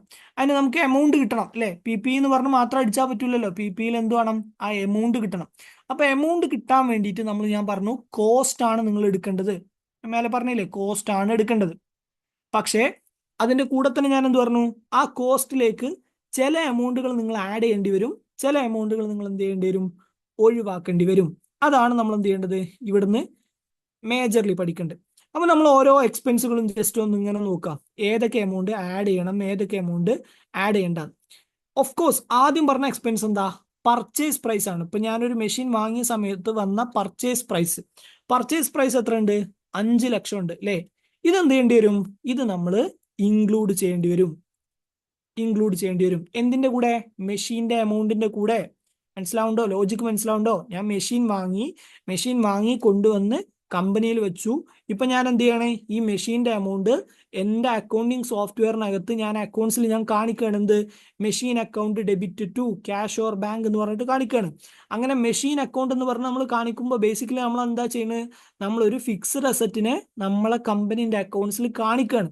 അപ്പൊ അങ്ങനെ ഫിക്സ്ഡ് അസറ്റിനെ കാണിക്കണം എന്നുണ്ടെങ്കിൽ ആ ഫിക്സ്ഡ് അസറ്റിന്റെ വാല്യൂവിന്റെ കൂടെ, എമൗണ്ടിന്റെ കൂടെ നമ്മൾ ചില എമൗണ്ടുകൾ കൂട്ടിയിട്ട് വേണം കാണിക്കാൻ, അല്ലെങ്കിൽ ചില എമൗണ്ടുകൾ കുറച്ചിട്ട് വേണം കാണിക്കാൻ. അപ്പൊ അത് ഏതൊക്കെയാണെന്നുള്ളതാണ് നമ്മൾ നോക്കുന്നത്. അപ്പൊ അതിൽ ഞാൻ ആദ്യം പറഞ്ഞു, ആ മെഷീന്റെ പർച്ചേസ് പ്രൈസ് നിങ്ങൾ എന്ത് ചെയ്യണം, എന്തായാലും കാണിക്കണം. അപ്പൊ ഏതൊരു ഫിക്സഡ് അസറ്റ് നിങ്ങൾ നിങ്ങളുടെ കമ്പനീന്റെ അക്കൗണ്ട്സിലേക്ക് കാണിക്കുന്ന സമയത്തും ആ ഫിക്സഡ് അസറ്റിന്റെ പർച്ചേസ് പ്രൈസ് എന്തായാലും കാണിക്കണം, ഫിക്സഡ് അസറ്റ് ആയിട്ട് കാണിക്കണം. അപ്പൊ ഈ 5 ലക്ഷം എന്ത് ചെയ്യണം, നമ്മൾ ഡയറക്ട്ലി കാണിക്കണം. സോ ഞാൻ എന്ത് ചെയ്തു, 5 ലക്ഷം കാണിച്ചു. 5 ലക്ഷം കാണിച്ചു. എന്നാൽ അവിടെ കൊണ്ട് തീർന്നില്ല. ബാക്കി കുറേ എക്സ്പെൻസുകൾ ഈ മെഷീനെ ചുറ്റിപ്പറ്റി നിൽക്കുന്ന എക്സ്പെൻസുകളാ അല്ലേ. മെഷീൻ ഇങ്ങോട്ട് ഇറക്കിയ സമയത്ത് വന്ന ഇമ്പോർട്ട് ഡ്യൂട്ടിയാണ്, മെഷീൻ നമ്മളെ കമ്പനിയിലേക്ക് കൊണ്ടുവരാൻ വേണ്ടി വന്ന സമയത്ത് വന്ന ഫ്രൈറ്റിന്റെ ചാർജാണ്, മെഷീന്റെ ഇൻസ്റ്റാളേഷൻ ചാർജാണ്, മെഷീന്റെ ടെസ്റ്റ് റൺ ചാർജാണ്. അങ്ങനെ കുറേ എക്സ്പെൻസുകൾ ഈ മെഷീനെ ചുറ്റിപ്പറ്റി നിൽക്കുന്നുണ്ട്. പണ്ട് IFRS അല്ലാത്ത സമയത്ത് വെറും ഫിക്സഡ് അസറ്റ് മാത്രമായിട്ട് നമ്മൾ കണ്ടിരുന്നു എന്നുണ്ടെങ്കിൽ നമുക്ക് വളരെ എളുപ്പമായിരുന്നു. നമ്മൾ എന്ത് ചെയ്താൽ മതി, ഈ 5 ലക്ഷത്തിനെ മാത്രം ഫിക്സഡ് അസറ്റ് ആയിട്ട് കാണിച്ചാൽ മാത്രം മതിയായിരുന്നു, സിമ്പിൾ ആയിരുന്നു. പക്ഷേ IFRS ആയ സമയത്ത് കുറച്ച് ബുദ്ധിമുട്ടുണ്ട്. IFRS ആയ സമയത്ത് ബുദ്ധിമുട്ടെന്നല്ല, IFRSന്റെ ലോ പ്രകാരം കുറച്ച് കാര്യങ്ങൾ നമ്മൾ നോക്കണം. IFRS പറയുന്നത്, നിങ്ങൾ ഏതെങ്കിലും ഒരു ഫിക്സഡ് അസറ്റ് നിങ്ങൾ നിങ്ങളുടെ കമ്പനീൻ്റെ അക്കൗണ്ട്സിൽ കാണിക്കുന്ന സമയത്ത് ആ ഫിക്സഡ് അസറ്റിനുമായി ഡയറക്ട്ലി ലിങ്ക് ചെയ്ത് നിൽക്കുന്ന എക്സ്പെൻസുകളൊക്കെ ഫിക്സഡ് അസറ്റിന്റെ എമൗണ്ടിന്റെ കൂടെ കൂട്ടിയിട്ട് വേണം കാണിക്കാൻ. അങ്ങനെ പറഞ്ഞു കഴിഞ്ഞാൽ ഇപ്പൊ നമുക്ക് ഇവിടെ കുറേ എക്സ്പെൻസുകൾ വേണ്ടി വന്നിട്ടുണ്ട് അല്ലെ. ഈ മെഷീനെ ചുറ്റിപ്പറ്റി നിൽക്കുന്ന എക്സ്പെൻസുകളാണ് ഇതൊക്കെ. ഇതിൽ ഈ മെഷീനുമായി ഡയറക്ട്ലി ലിങ്ക് ചെയ്ത് നിൽക്കുന്ന എക്സ്പെൻസുകൾ ഏതെങ്കിലും ഉണ്ട് എന്നുണ്ടെങ്കിൽ അതൊക്കെ നിങ്ങൾ എന്ത് ചെയ്യണം, മെഷീന്റെ എമൗണ്ടിന്റെ കൂടെ കൂട്ടിയിട്ട് കാണിക്കണം. അല്ലാതെ നിങ്ങൾ എന്ത് ചെയ്യണ്ട, സെപ്പറേറ്റ് എക്സ്പെൻസ് ആയിട്ട് കാണിക്കണ്ട. അതായത് ഇപ്പൊ നമ്മൾ പൊതുവേ നമ്മൾ എന്താ ചെയ്യുക, ഇപ്പൊ ഞാനൊരു മെഷീൻ വാങ്ങി, ഇപ്പൊ നമ്മൾ ഈ ചെയ്ത പോലെ തന്നെ ഒരു മെഷീൻ വാങ്ങി, പൊതുവേ നമ്മൾ എന്ത് ചെയ്യുക, മെഷീന്റെ എമൗണ്ട് 5 ലക്ഷം നമ്മൾ എന്ത് ചെയ്യും, നമ്മുടെ അക്കൗണ്ട്സിനകത്ത് ഫിക്സ്ഡ് അസറ്റ് എന്ന് പറഞ്ഞിട്ട് നമ്മൾ കാണിക്കും അല്ലെ, മെഷീൻ എമൗണ്ട് ഫിക്സ്ഡ് അസറ്റ് എന്ന് പറഞ്ഞിട്ട് കാണിക്കും. ബാക്കിയുള്ള എല്ലാ എക്സ്പെൻസുകളും നമ്മൾ എന്ത് ചെയ്യും, P&L അല്ലെങ്കിൽ പ്രോഫിറ്റ് ആൻഡ് ലോസ് അക്കൗണ്ടിലേക്ക് ഒരു എക്സ്പെൻസ് പോലെ നമ്മൾ എന്ത് ചെയ്യും, കാണിക്കും. അതായത് freight charge expense, test run expense, installation expense എന്ന് പറഞ്ഞ് കാണിക്കും. പക്ഷേ IFRS ഞാൻ പറഞ്ഞു, ഡയറക്ട്ലി ലിങ്ക് ചെയ്ത് ഏതെങ്കിലും എക്സ്പെൻസ് ഉണ്ടെന്നുണ്ടെങ്കിൽ അതൊക്കെ എന്ത് ചെയ്യണം, ഫിക്സ്ഡ് അസറ്റിന്റെ എമൗണ്ടിന്റെ കൂടെ കൂട്ടണം എന്നുള്ളതാണ് ലോജിക്ക്. ഓക്കെ, അപ്പൊ ഇവിടെ ഇങ്ങനെ നോക്കുക, ഏതൊക്കെയാണ് ഡയറക്ട്ലി ലിങ്ക് ചെയ്ത് നിൽക്കുന്ന എക്സ്പെൻസുകൾ ഉള്ളത് നോക്കുക, ഇതിന്റെ കൂടെ എന്ത് ചെയ്യുക, ആഡ് ചെയ്യുക. ഇപ്പൊ ഞാൻ നോക്കുന്ന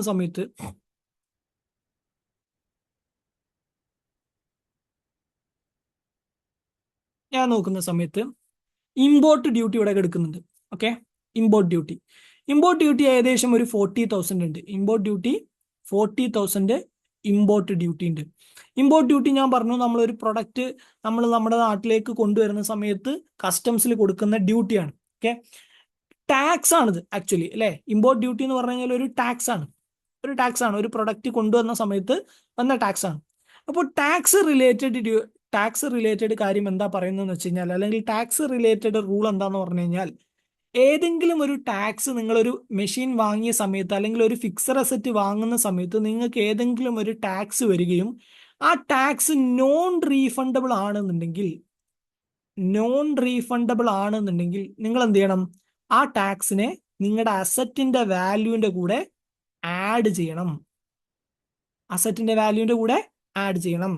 അതായത് നിങ്ങൾ ഒരു അസറ്റ് പർച്ചേസ് ചെയ്യണം. ഓക്കെ, അസറ്റ് പർച്ചേസ് ചെയ്യുമ്പോൾ ഡെഫിനറ്റ്ലി അസറ്റിന്റെ എമൗണ്ടിന്റെ കൂടെ എന്തും കൂടി ഉണ്ടാവും, ടാക്സ് എമൗണ്ട് കൂടി ഉണ്ടാവും അല്ലെ. ആ ടാക്സ് നിങ്ങൾക്ക് നോൺ റീഫണ്ടബിൾ ആണെന്നുണ്ടെങ്കിൽ, നിങ്ങൾക്ക് തിരിച്ചു കിട്ടാത്ത ടാക്സ് ആണെന്നുണ്ടെങ്കിൽ നിങ്ങൾ എന്ത് ചെയ്യണം, ആ ടാക്സിന്റെ വാല്യൂ അല്ലെങ്കിൽ ആ ടാക്സ് എമൗണ്ട് അസറ്റിന്റെ പ്രൈസിന്റെ കൂടെ കൂട്ടിയിട്ട് വേണം കാണിക്കാൻ. അതായത് അതിനെ സെപ്പറേറ്റ് ഒരു എക്സ്പെൻസ് ആയിട്ട് കാണിക്കരുത്, പകരം എന്ത് ചെയ്യുക, ഫിക്സഡ് അസറ്റിന്റെ എമൗണ്ടിന്റെ കൂടെ കൂട്ടി കാണിക്കുക. അപ്പോ ഇമ്പോർട്ട് ഡ്യൂട്ടി പൊതുവെ ഒരു നോൺ റീഫണ്ടബിൾ ടാക്സ് ആണ്. ചില ടാക്സുകൾ റീഫണ്ടബിൾ ആണ്, ചില ടാക്സുകൾ നോൺ റീഫണ്ടബിൾ ആണ്. ഇപ്പൊ ഒരു ഉദാഹരണത്തിന് വാറ്റ് എന്താണ്, ഒരു റീഫണ്ടബിൾ ടാക്സ് ആണ്.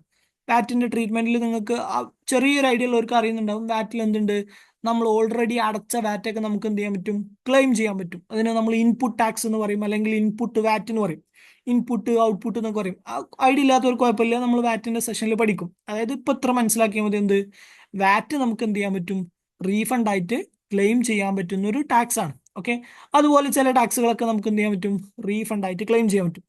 എന്നാൽ ഇമ്പോർട്ട് ഡ്യൂട്ടി അല്ലെങ്കിൽ കസ്റ്റംസ് ഡ്യൂട്ടി ഒന്നും എന്തല്ല, റീഫണ്ടബിൾ ടാക്സ് അല്ല. അതായത് ഇപ്പൊ ഞാൻ ഒരു സാധനം കൊണ്ടുവരുന്ന സമയത്ത്, ഒരു പ്രൊഡക്റ്റ് വാങ്ങുന്ന സമയത്ത് പുറത്തുനിന്ന് ഒരു രാജ്യത്ത് നിന്ന് ഇമ്പോർട്ട് ചെയ്യാണ്, ഇപ്പോൾ ഇറക്കുമതി ചെയ്യുന്ന സമയത്ത് ഞാൻ കസ്റ്റംസിൽ ഇമ്പോർട്ട് ഡ്യൂട്ടി അടച്ചിട്ടുണ്ടെന്നുണ്ടെങ്കിൽ ആ ഇമ്പോർട്ട് ഡ്യൂട്ടി ഒരിക്കലും എന്ത് ചെയ്യില്ല, കമ്പനിക്ക് തിരിച്ചു കിട്ടൂല. Import duty non refundable tax ആണ്, നമുക്ക് എന്ത് ചെയ്യാൻ പറ്റില്ല, തിരിച്ചെടുക്കാൻ പറ്റാത്ത ആളാണ് എന്ത്, ഇമ്പോർട്ട് ഡ്യൂട്ടി. അപ്പോൾ ഇമ്പോർട്ട് ഡ്യൂട്ടി നോൺ റീഫണ്ടബിൾ ആയതുകൊണ്ട് തന്നെ ഈ നോൺ റീഫണ്ടബിൾ ആയി നിൽക്കുന്ന എമൗണ്ടുകളൊക്കെ എന്തിന്റെ കൂടെ കൂട്ടണം, അസറ്റിന്റെ അല്ലെങ്കിൽ ഫിക്സഡ് അസറ്റിന്റെ എമൗണ്ടിന്റെ കൂടെ കൂട്ടണം എന്നതാണ് റൂള്. അപ്പൊ നമ്മൾ എന്ത് ചെയ്യണം, ഈ 40,000 ഇവിടെ ആഡ് ചെയ്യണം. ഓക്കെ, 40,000 ആഡ് ചെയ്യണം. ഇനി അടുത്ത എക്സ്പെൻസ് നോക്കുക. അടുത്ത എക്സ്പെൻസ് എന്താ, ഫ്രൈറ്റ് ചാർജ് ആണ്. ഫ്രൈറ്റ് ചാർജ് നമ്മൾ ഈ പ്രൊഡക്റ്റ്, ഞാൻ പറഞ്ഞു ഫ്രൈറ്റ് ചാർജ് എന്ന് പറഞ്ഞു കഴിഞ്ഞാൽ ഈ പ്രൊഡക്റ്റ് നമ്മൾ എയർപോർട്ടിൽ നിന്ന് നമ്മുടെ ഷോപ്പിലേക്ക് എത്തിക്കാൻ വേണ്ടി വന്ന ഡയറക്റ്റ് ആയിട്ട് വന്ന എക്സ്പെൻസ് ആണ്. അപ്പോൾ ഏതെങ്കിലും ഒരു ഫിക്സഡ് അസറ്റുമായി ബന്ധപ്പെട്ട് നിൽക്കുന്ന ഡയറക്റ്റ് എക്സ്പെൻസ് ഉണ്ട് എന്നുണ്ടെങ്കിൽ അതെന്ത് ചെയ്യണം, ഫിക്സഡ് അസറ്റിന്റെ വാല്യൂവിന്റെ കൂടെ കൂട്ടണം എന്നുള്ളതാണ് ലോജിക്ക്. ഓക്കെ, അപ്പോൾ ഫ്രൈറ്റ് ചാർജ് ഡയറക്റ്റ് ആണെന്നുണ്ടെങ്കിൽ, ഇപ്പൊ ഒരു ഉദാഹരണത്തിന് ഞാൻ എന്ത് ചെയ്തു, ഒരു പ്രൊഡക്റ്റ് ചൈനയിൽ നിന്ന് ഇമ്പോർട്ട് ചെയ്ത് എയർപോർട്ടിൽ നിൽക്കുകയാണ്.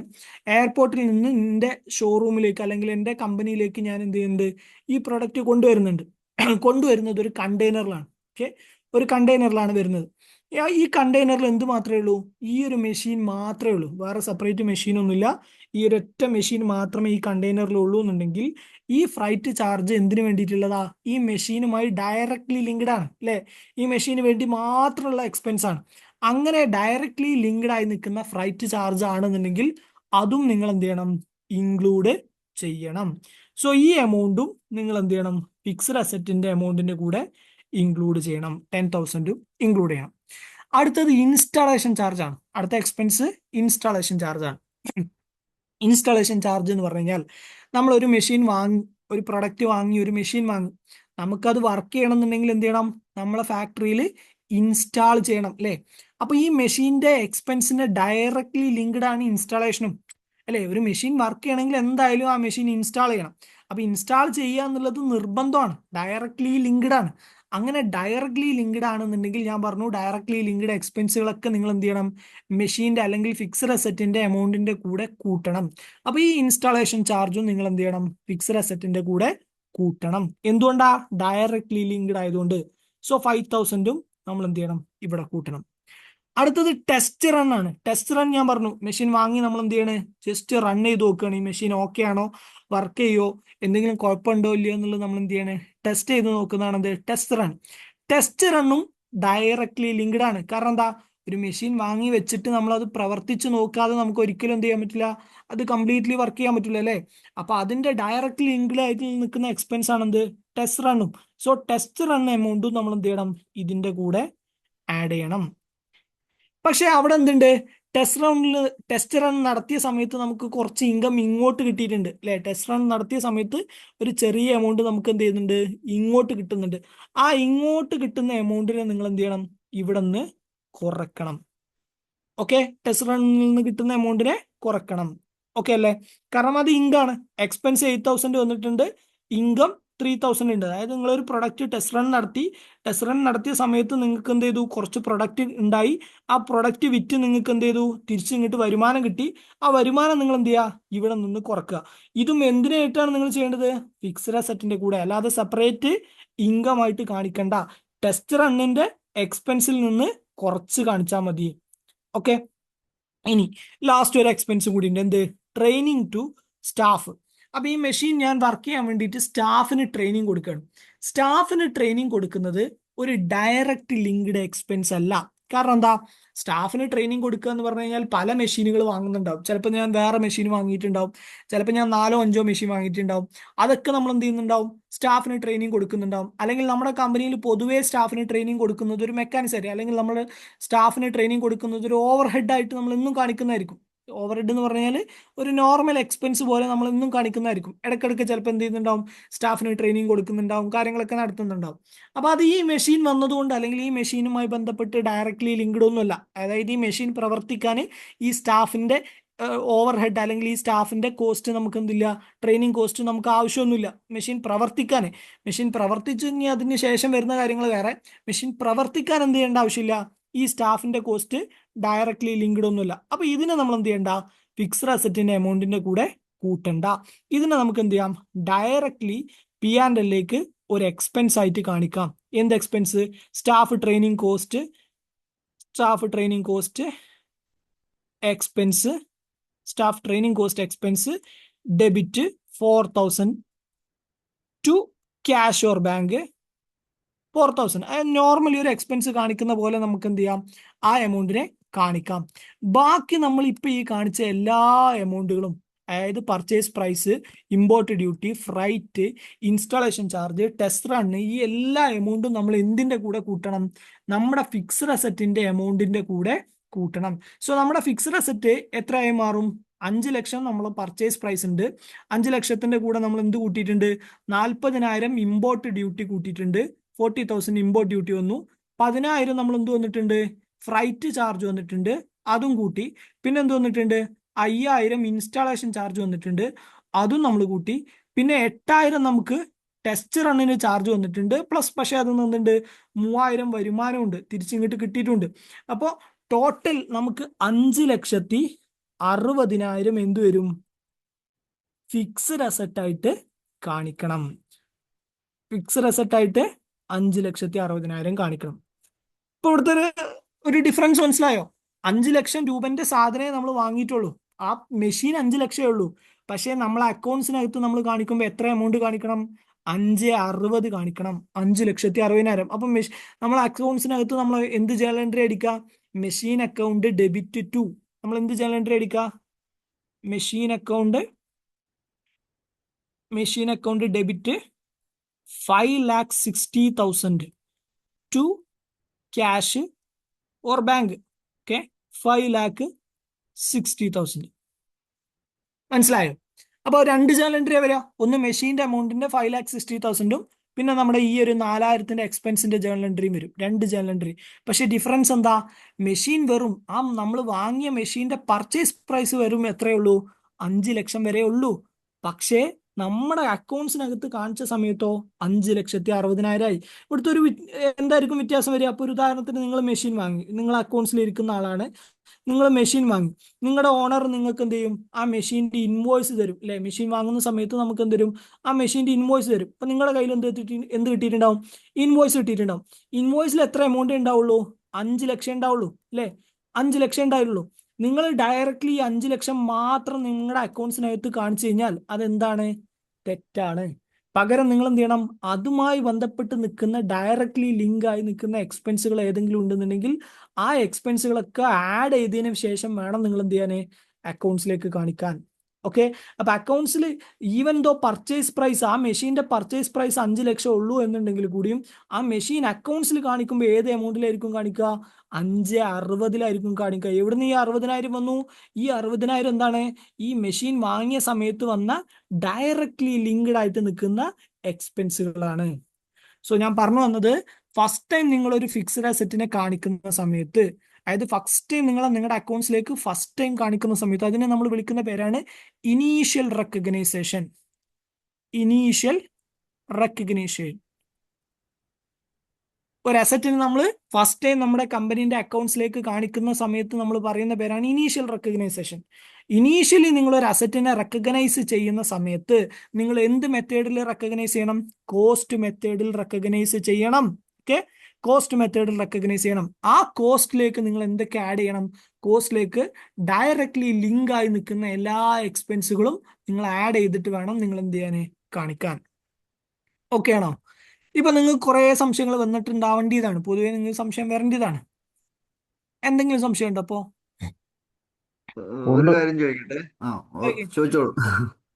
ഒരാൾ ചോദിക്കും. ഓക്കെ. അല്ലെ, ഇതിലിപ്പോ ഈ ഇമ്പോർട്ട് ഡ്യൂട്ടി ഇതൊക്കെ സെപ്പറേറ്റ് ആയിട്ട് പേ ചെയ്യല്ലേ?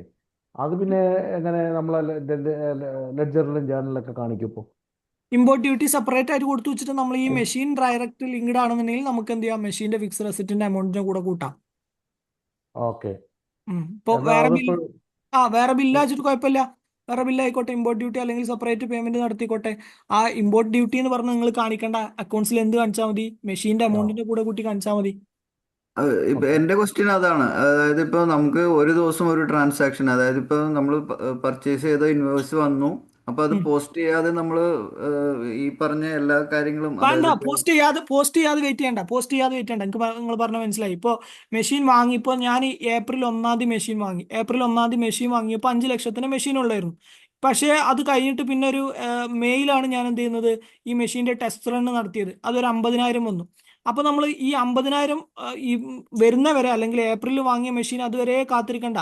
നിങ്ങൾ മെഷീൻ എന്ത് ചെയ്തോളി? 5 ലക്ഷത്തിന് കാണിച്ചോളി. ഏപ്രിൽ 1 തന്നെ മെഷീൻ കാണിച്ചോളി. മെയിൽ ഈ ടെസ്റ്റ് റൺ വരുമ്പോൾ ഈ എമൗണ്ട് എന്ത് ചെയ്താൽ മതി? മെഷീന്റെ കൂടെ കൂട്ടിയാൽ മതി. മെഷീൻ അക്കൗണ്ടിലേക്ക് ആഡ് ചെയ്താൽ മതി. ആ ലെഡ്ജറിലേക്ക് പോസ്റ്റ് ചെയ്താൽ മതി. ഓക്കെ ഓക്കെ ഓക്കെ, വെയിറ്റ് ചെയ്യണമെന്നൊന്നുമില്ല നമ്മൾ അത്. പക്ഷേ ലോജിക്ക് ഇത്രേ ഉള്ളൂ. നിങ്ങൾ ടൈം നോക്കേണ്ട ആവശ്യമില്ല. ലോജിക്ക് ഇത്രേ ഉള്ളൂ. ആ എമൗണ്ടുകളൊക്കെ എന്ത് ചെയ്യണം? അസറ്റിന്റെ അക്കൗണ്ടിലേക്ക് ആഡ് ചെയ്തിടണം. അല്ലാതെ എക്സ്പെൻസ് ആക്കരുത്. Okay, okay. വേറെ ഇനി എന്ത് സംശയമുള്ളൂ? വേറെ പറയും.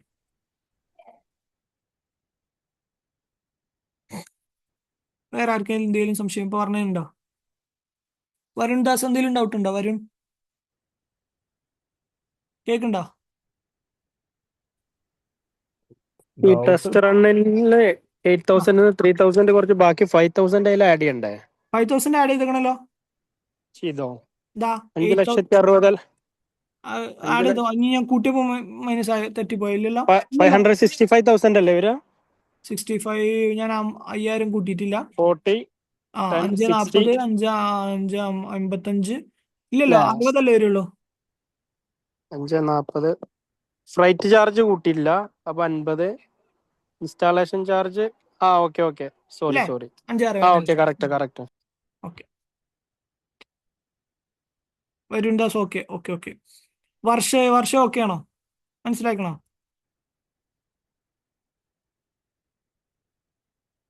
സുനിൽ, ഓക്കെ ആണോ? മനസ്സിലായോ? പോയോ? ഓക്കെ അല്ലേ? Oh, hello. പറയ്. ഈ ഡിപ്രിസിയേഷൻ കണക്കാക്കുന്നത് 560 അല്ലേ?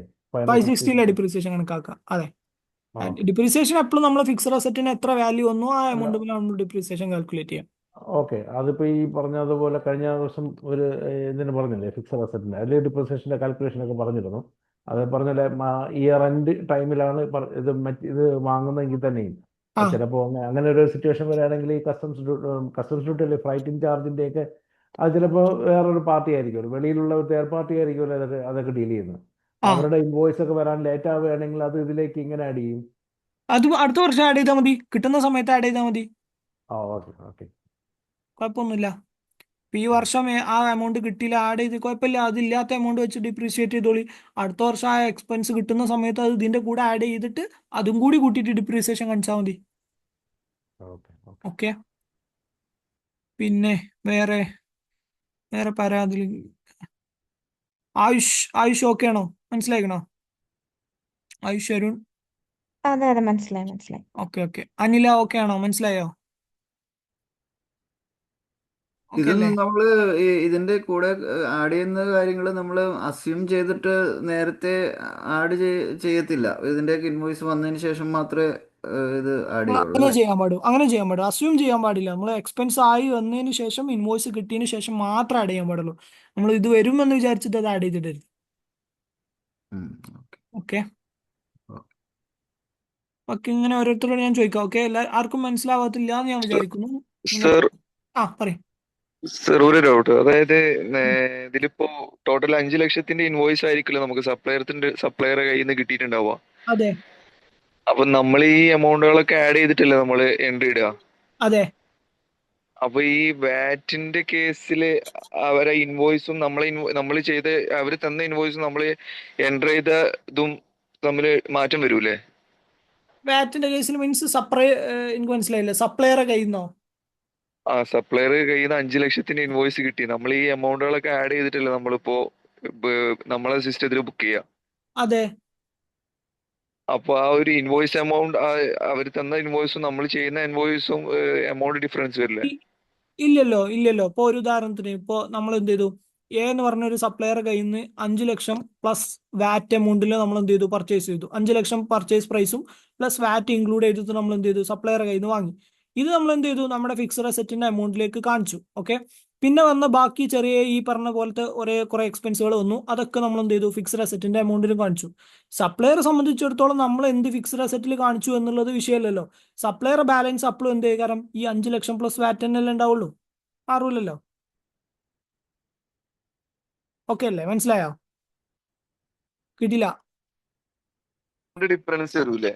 എങ്ങനെ ഡിഫറൻസ് വരിക? എവിടെ ഡിഫറൻസ് വരിക? അല്ല, ഈ അഡീഷണൽ വന്ന ചെലവുകളൊക്കെ ആഡ് ചെയ്യുമ്പോ അഡീഷണൽ വന്ന ചെലവുകളൊക്കെ നമ്മുടെ അക്കൗണ്ട്സിനകത്ത് മാത്രമാണ്. നമ്മളെ അക്കൗണ്ട്സിൽ നോക്കുന്ന സമയത്ത് നമുക്ക് ഫിക്സ്ഡ് അസറ്റ് കാണാൻ വേണ്ടി മാത്രമാണ്. ഒന്നും കൂടി ഉദാഹരണം പറയുകയാണ്. ഇപ്പൊ ഞാൻ എന്ന് പറയുന്ന ഒരു പാർട്ടിന്റെ കയ്യിൽ നിന്നാണ് വാങ്ങിയതെന്നുണ്ടെങ്കിൽ നമ്മൾ എന്ത് എൻട്രി ഇടുക? പർച്ചേസ് ചെയ്യുന്ന സമയത്ത് നമ്മൾ പർച്ചേസ് അക്കൗണ്ട് പർച്ചേസ് അക്കൗണ്ട് ആണ് വിചാരിച്ചോ. Purchase account debit to account നടുക. അക്കൗണ്ട്, അതായത് ക്രെഡിറ്ററെ നമ്മൾ എന്ത് ചെയ്തും, ക്രെഡിറ്റ് ചെയ്തും കാണിക്കും. ഇപ്പോൾ ഇനി നമ്മൾ പിന്നീട് ഈ എന്റെ ബാലൻസിൽ നോക്കുന്ന സമയത്ത് നമ്മൾ എന്ത് എമൗണ്ട് ആണോ പർച്ചേസ് ചെയ്ത് അത് മാത്രമേ അയാൾക്ക് ബാലൻസ് ഉണ്ടാവുള്ളൂ. അത് തന്നെ ആയിരിക്കും നമ്മൾ എന്ത് ചെയ്യുക, നമ്മുടെ ഫിക്സ്ഡ് അസറ്റിൽ ഈ പർച്ചേസ് പ്രൈസ് ആയിട്ട് കാണിച്ചിട്ടുണ്ടാവുക. ഓക്കെ. പക്ഷെ അതിന്റെ കൂടെ നമ്മൾ ഈ ഫിക്സ്ഡ് അസറ്റിന്റെ കൂടെ നമ്മൾ വാങ്ങുന്ന അല്ലെങ്കിൽ നമ്മൾ കാണിക്കുന്ന ഈ ചെറിയ ചെറിയ എക്സ്പെൻസുകളൊക്കെ, ഈ ടോട്ടൽ എക്സ്പെൻസുകളൊക്കെ നമ്മുടെ കമ്പനീന്റെ അക്കൗണ്ട്സിനകത്താണ്, നമ്മൾ ഫിക്സ്ഡ് അസറ്റിനകത്താണ്. ഇതെങ്ങനെ നമ്മൾ പാർട്ടിനെ ബാധിക്കുക? നമുക്ക് പാർട്ടിന്റെ ബാലൻസ് മാത്രം അറിഞ്ഞാൽ പോരെ. പാർട്ടിന്റെ ബാലൻസ് ഈ എമൗണ്ട് കറക്റ്റ് അതേപോലെ ഉണ്ടാവില്ലേ? മനസ്സിലായില്ല? പിന്നെ മനസ്സിലായി? കിട്ടിയോ? കിട്ടി. ഓക്കെ. പിന്നെ ഓക്കെ, സോ എല്ലാവർക്കും ഏകദേശം ഒരു ധാരണ ഉണ്ടായെന്ന് ഞാൻ വിചാരിക്കുന്നു. ഇനി അപ്പോൾ അവിടെ നമ്മൾ എന്ത് ചെയ്തു, നമ്മളൊരു അസറ്റ് വാങ്ങി വെച്ചു. ഓക്കെ, ഇനീഷ്യൽ റെക്കഗ്നൈസേഷൻ നടത്തി. അവിടെ കൊണ്ട് പരിപാടി തീർന്നില്ല അല്ലേ. നമ്മളൊരു അസറ്റ് വാങ്ങിക്കഴിഞ്ഞാൽ, അല്ലെങ്കിൽ ഒരു ഫിക്സഡ് അസറ്റ് വാങ്ങിക്കഴിഞ്ഞാൽ അവിടെ തീർന്നില്ല. പിന്നെ നമുക്ക് എന്തുണ്ട്, ഒരുപാട് പരിപാടികളുണ്ട്. അതിൽ ഒന്നാമത്തെ പരിപാടി വരിക, ഈ അസറ്റ് ഒരു വർഷം നമ്മൾ ഉപയോഗിച്ച് കഴിയുമ്പോഴാണ്, അല്ലെങ്കിൽ ഒരു ഫിനാൻഷ്യൽ ഇയർ കഴിയുന്ന സമയത്താണ് നമുക്ക് എന്ത് ചെയ്യുക, ഫസ്റ്റ് പരിപാടി വരിക. അതിനെയാണ് നമ്മൾ എന്ത് വിളിക്കുക, ഡിപ്രീസിയേഷൻ എന്ന് വിളിക്കുക. കേട്ടിട്ടുണ്ടാകും ഡിപ്രീസിയേഷൻ. ഡിപ്രീസിയേഷൻ എന്ന് പറഞ്ഞാൽ എന്താ, നമ്മൾ ഒരു അസറ്റ് യൂസ് ചെയ്യുകയാണെന്നുണ്ടെങ്കിൽ, എസ്പെഷ്യലി ഒരു ഫിക്സഡ് അസറ്റ് ഒരു വർഷമൊക്കെ നമ്മൾ യൂസ് ചെയ്യുകയാണെന്നുണ്ടെങ്കിൽ അതിനെന്ത് വരും, അതിന് ഒരുപാട് വിയർ ആൻഡ് ടിയർ എന്ന് പറയാം. അക്കൗണ്ട്സിന്റെ ലാംഗ്വേജിൽ വിയർ ആൻഡ് ടിയർ എന്ന് പറയാം. അത് ഉപയോഗിച്ചിട്ട് അതിന്റെ പെർഫോമൻസ് കുറഞ്ഞു വരും. ഇപ്പോൾ നിങ്ങളൊരു വെഹിക്കിൾ വാങ്ങി, ഒരു കാറ് വാങ്ങിക്കഴിഞ്ഞാൽ ആ കാർ നിങ്ങൾ ഇന്ന് വാങ്ങിയ വില ആയിരിക്കില്ല ഒരു വർഷം കഴിയുമ്പോൾ അല്ലേ. 2 വർഷം കഴിയുമ്പോൾ വില വീണ്ടും കുറയും, 3 വർഷം കഴിയുമ്പോൾ പിന്നെയും കുറയും. അതെന്തുകൊണ്ടാണ്, ആ കാറിന് ഡിപ്രീസിയേഷൻ ചെയ്യാണ്, അതായത് തേയ്മാനം സംഭവിക്കുക എന്ന് നമുക്ക് വേണമെങ്കിൽ പറയാം. തേയ്മാനമൊന്നുമല്ല, പെർഫോമൻസ് കുറയുക. അതായത് ആ കാർ ഓരോ വർഷം കഴിയും തോറും അതിന്റെ വാല്യൂ എന്ത് ചെയ്യും, കുറഞ്ഞു കുറഞ്ഞു വരും.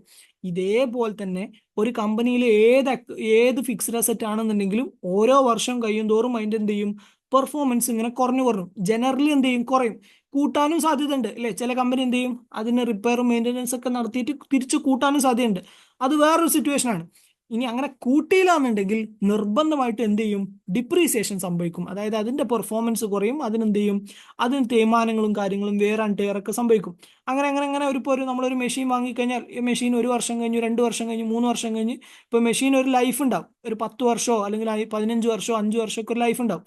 ഏതൊരു ഫിക്സഡ് അസറ്റിനും ലൈഫ് ഉണ്ടാവും. ഇപ്പോൾ നിങ്ങളൊരു കമ്പ്യൂട്ടർ വാങ്ങിക്കഴിഞ്ഞാൽ ആ കമ്പ്യൂട്ടറിന് ഒരു ടൈം പീരീഡ് ഉണ്ടാവും. ഇപ്പോൾ ചില കമ്പ്യൂട്ടർ ചിലപ്പോൾ ഒരു 5 വർഷമൊക്കെ ഓടുമായിരിക്കും, ചിലപ്പോൾ 10 വർഷം ഓടുമായിരിക്കും. അതേപോലെ തന്നെ എല്ലാ മെഷീനും എല്ലാ എല്ലാ ഫിക്സഡ് അസറ്റിനും എന്തുണ്ട്, ഒരു ലൈഫ് ഉണ്ട്. ഒരു 10 വർഷം 5 വർഷമോ 15 വർഷമൊക്കെ ഒരു ലൈഫ് ഉണ്ട്.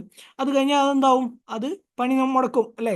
അപ്പൊ ആ പണി മുടക്കുന്ന വരെയുള്ള സമയം നമ്മൾ എന്ത് ചെയ്യണം, ഇതിനെ ഡിപ്രീസിയേഷൻ ചെയ്യണം നമ്മൾ പറയാം അല്ലേ. അതിന്റെ വാല്യൂ നമ്മൾ എന്ത് ചെയ്യണം, ഓരോ വർഷവും കുറച്ച് കുറച്ച് കുറച്ച് നമ്മൾ എന്ത് ചെയ്യണം, കൊണ്ടുവരണം. അങ്ങനെ നമ്മൾ കൊണ്ടുവരുന്ന ഈ പരിപാടിയാണ് എന്ത്, അക്കൗണ്ട്സിൽ ഡിപ്രീസിയേഷൻ എന്ന് വിളിക്കുക.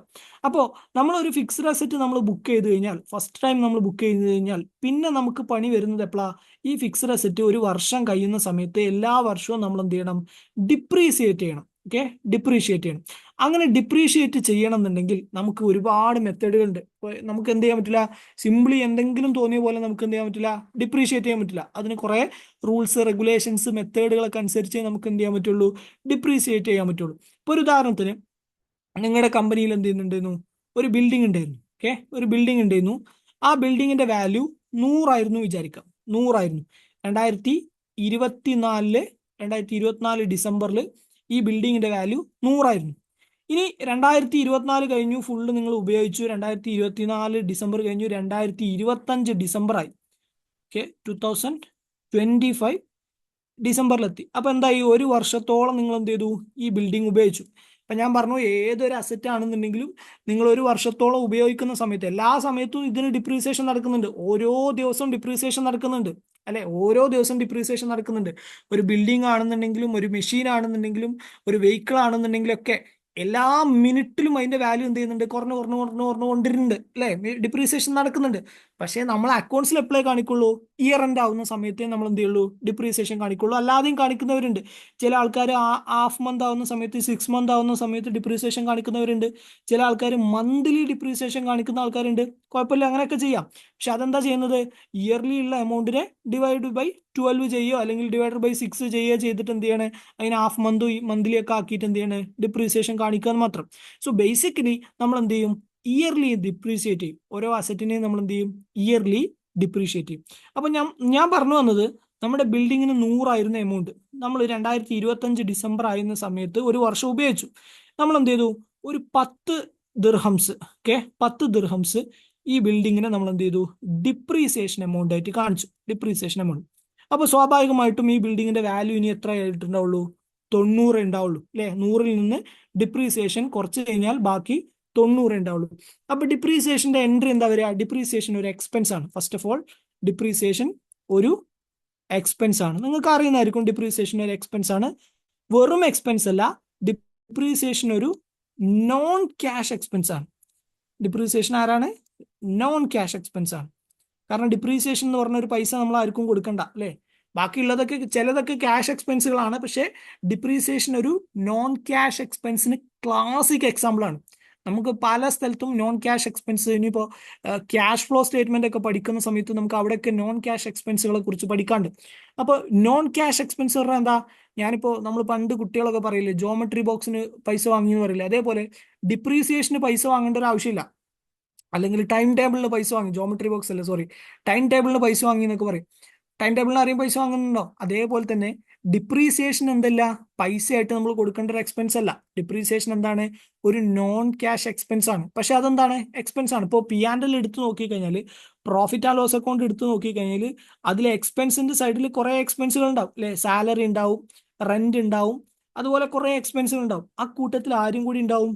ഡിപ്രീസിയേഷനും കൂടി ഉണ്ടാവും അല്ലെ? നിങ്ങൾ ഏത് കമ്പനീന്റെ അക്കൗണ്ട്സ് എടുത്ത് നോക്കിക്കോ, ഒരുവിധം എല്ലാ കമ്പനിക്കും എന്തുണ്ടാവും? അവർ ഡിപ്രീസിയേഷൻ ബുക്ക് ചെയ്തിട്ടുണ്ടാവും. ഈ സാലറി ക്യാഷ് എക്സ്പെൻസ് ആണ്, റെന്റ് ക്യാഷ് എക്സ്പെൻസ് ആണ്, ഇതൊക്കെ നമ്മൾ എന്ത് ചെയ്യണം? പൈസ ആയിട്ട് കൊടുക്കണം. പക്ഷെ ഡിപ്രീസിയേഷൻ എന്തല്ല? പൈസ ആയിട്ട് കൊടുക്കേണ്ട നോൺ ക്യാഷ് എക്സ്പെൻസ് ആണ്. ഓക്കെ, അപ്പൊ ഡിപ്രീസിയേഷൻ എക്സ്പെൻസ് ആണെന്ന് മനസ്സിലായി. എക്സ്പെൻസിനെ നമ്മൾ ബുക്ക് ചെയ്യേണ്ട ജേണൽ എൻട്രി നിങ്ങൾക്ക് അറിയുന്നത് തന്നെ ആയിരിക്കും. എക്സ്പെൻസിന്റെ ജേണൽ എൻട്രി എന്താ വരിക? ഡിപ്രീസിയേഷൻ അക്കൗണ്ട്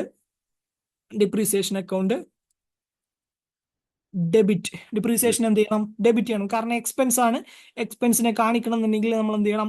ഡെബിറ്റ് ചെയ്യണം അല്ലെ? 2, ക്രെഡിറ്റ് ചെയ്യേണ്ട എവിടെ ആയിരിക്കും? Asset account. കാരണം എന്തിനാ ഡിപ്രീഷിയേറ്റ് ചെയ്യുന്നത്? അസറ്റിനാണ് ഡിപ്രീഷിയേറ്റ് ചെയ്യുന്നത്. അതായത് അസറ്റിന്റെ വാല്യൂ കുറക്കണം. അസറ്റിന്റെ വാല്യൂ കുറക്കണം എന്നുണ്ടെങ്കിൽ അസറ്റിന് എന്ത് ചെയ്യണം? ക്രെഡിറ്റ് ചെയ്യണം. സോ ഇതാണ് എന്ത് ചെയ്യുക? ഡിപ്രീസിയേഷന്റെ ജേണൽ എൻട്രി വരിക. Depreciation account debit to asset account. നിങ്ങൾ ഏത് അസറ്റിനെയാണോ ഡിപ്രീഷിയേറ്റ് ചെയ്യുന്നത് ആ അസറ്റിനെ നിങ്ങൾ എന്ത് ചെയ്യുക? ക്രെഡിറ്റ് ചെയ്യുക. ഡിപ്രീസിയേഷൻ എന്ന് പറഞ്ഞ ഒരു എക്സ്പെൻസിനെ നിങ്ങൾ എന്ത് ചെയ്യുക? P&L പറഞ്ഞേക്കുക. ഇതാണ് നമ്മൾ ക്ലാസിക്കൽ എന്ത് ചെയ്യുക? ഡിപ്രീസിയേഷൻ കാണിക്കാൻ വേണ്ടിയിട്ട് ചെയ്യുക. പക്ഷെ ഞാൻ പറഞ്ഞു, ഡിപ്രീസിയേഷൻ നിങ്ങൾക്ക് എന്ത് ചെയ്യാൻ പറ്റില്ല? ഏതെങ്കിലും ഒരു എമൗണ്ട് ഇട്ടിട്ട് നിങ്ങൾക്ക് എന്ത് ചെയ്യാൻ പറ്റില്ല? ഡിപ്രീസിയേറ്റ് ചെയ്യാൻ പറ്റില്ല. ഡിപ്രീസിയേഷൻ പോലെ തന്നെ നമുക്കുള്ള ഒരാളാണ് എന്ത്? അപ്രീസിയേഷൻ.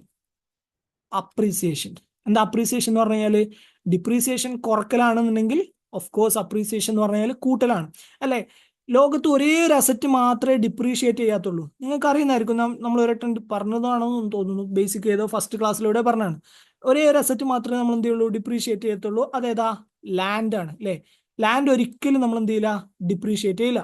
ലാൻഡ് ഓൾവേസ് അപ്രീഷിയേറ്റ് ചെയ്യുകയാണ് ചെയ്യുക. അതായത് ഒരു ഭൂമി വാങ്ങിക്കഴിഞ്ഞാൽ ആ ഭൂമിന്റെ വില എന്ത് ചെയ്യാൻ പറ്റില്ല? അക്കൗണ്ട്സിൽ കുറക്കാൻ പറ്റില്ല. ഞാൻ റിയൽ എസ്റ്റേറ്റ് പെർസ്പെക്റ്റീവിലല്ല പറയുന്നത്. റിയൽ എസ്റ്റേറ്റ് പെർസ്പെക്റ്റീവിൽ ചിലപ്പോൾ ലാൻഡിന്റെ വില കുറയുന്നതും കൂടുന്നൊക്കെ ഉണ്ടാവും. ഇപ്പോൾ ഒരു ഭൂമി വാങ്ങിയാൽ ആ ഭൂമിന്റെ വില എന്നും വില കൂടിക്കൊണ്ടിരിക്കും എന്നൊന്നുമില്ല. ചിലപ്പോൾ എന്ത് ചെയ്യാം? വില കുറഞ്ഞൊക്കെ ഇരിക്കാം. ഏതിന്റെ കണ്ണിൽ? റിയൽ എസ്റ്റേറ്റ് വർക്കിൽ. പക്ഷെ അക്കൗണ്ട്സിൽ ലാൻഡ് ഒരിക്കലും എന്ത് ചെയ്യില്ല? ഡിപ്രീഷിയേറ്റ് ചെയ്യില്ല. അതായത് നിങ്ങളുടെ സ്ഥാപനത്തിന്റെ അക്കൗണ്ട്സ് ഇന്ന് എടുത്തു നോക്കിയ സമയത്ത് ലാൻഡിന് ഒരു വില കാണിച്ചിട്ടുണ്ട്. അക്കൗണ്ട്സിൽ ലാൻഡിന് 1000 കാണിച്ചിട്ടുണ്ട്. ഓക്കെ, ലാൻഡിന് 1000 കാണിച്ചിട്ടുണ്ട്. ഒരു 2 വർഷം കഴിഞ്ഞ് നിങ്ങൾ ഇതേപോലെ അക്കൗണ്ട്സ് എടുത്തു നോക്കി, ആ സമയത്ത് സെയിം ലാൻഡ്, ഓക്കെ, ലാൻഡ് 1 എന്നാണ് പേര്, ലാൻഡ് 1 തന്നെ, സെയിം ലാൻഡ്, ഒരു വ്യത്യാസമില്ല, സെയിം ലാൻഡ് നിങ്ങൾ വിറ്റിട്ടില്ല, വേറെ ഒരു പരിപാടി നടത്തിയിട്ടില്ല, സെയിം ലാൻഡ് നിങ്ങൾ കാണുകയാണ് 900 എന്ന് കണ്ടു കഴിഞ്ഞാൽ അതെന്താണ്? തെറ്റാണ്. കാരണം എന്താ? ഡിപ്രീസിയേഷൻ ഒരിക്കലും ലാൻഡിന് വരില്ല. ലാൻഡ് ഒന്നെങ്കിൽ എന്തായിരിക്കും? അതേ എമൗണ്ട് തന്നെ ആയിരിക്കും, 1000 തന്നെ ആയിരിക്കും. അല്ലെങ്കിൽ എന്ത് ചെയ്തിട്ടുണ്ടാവും?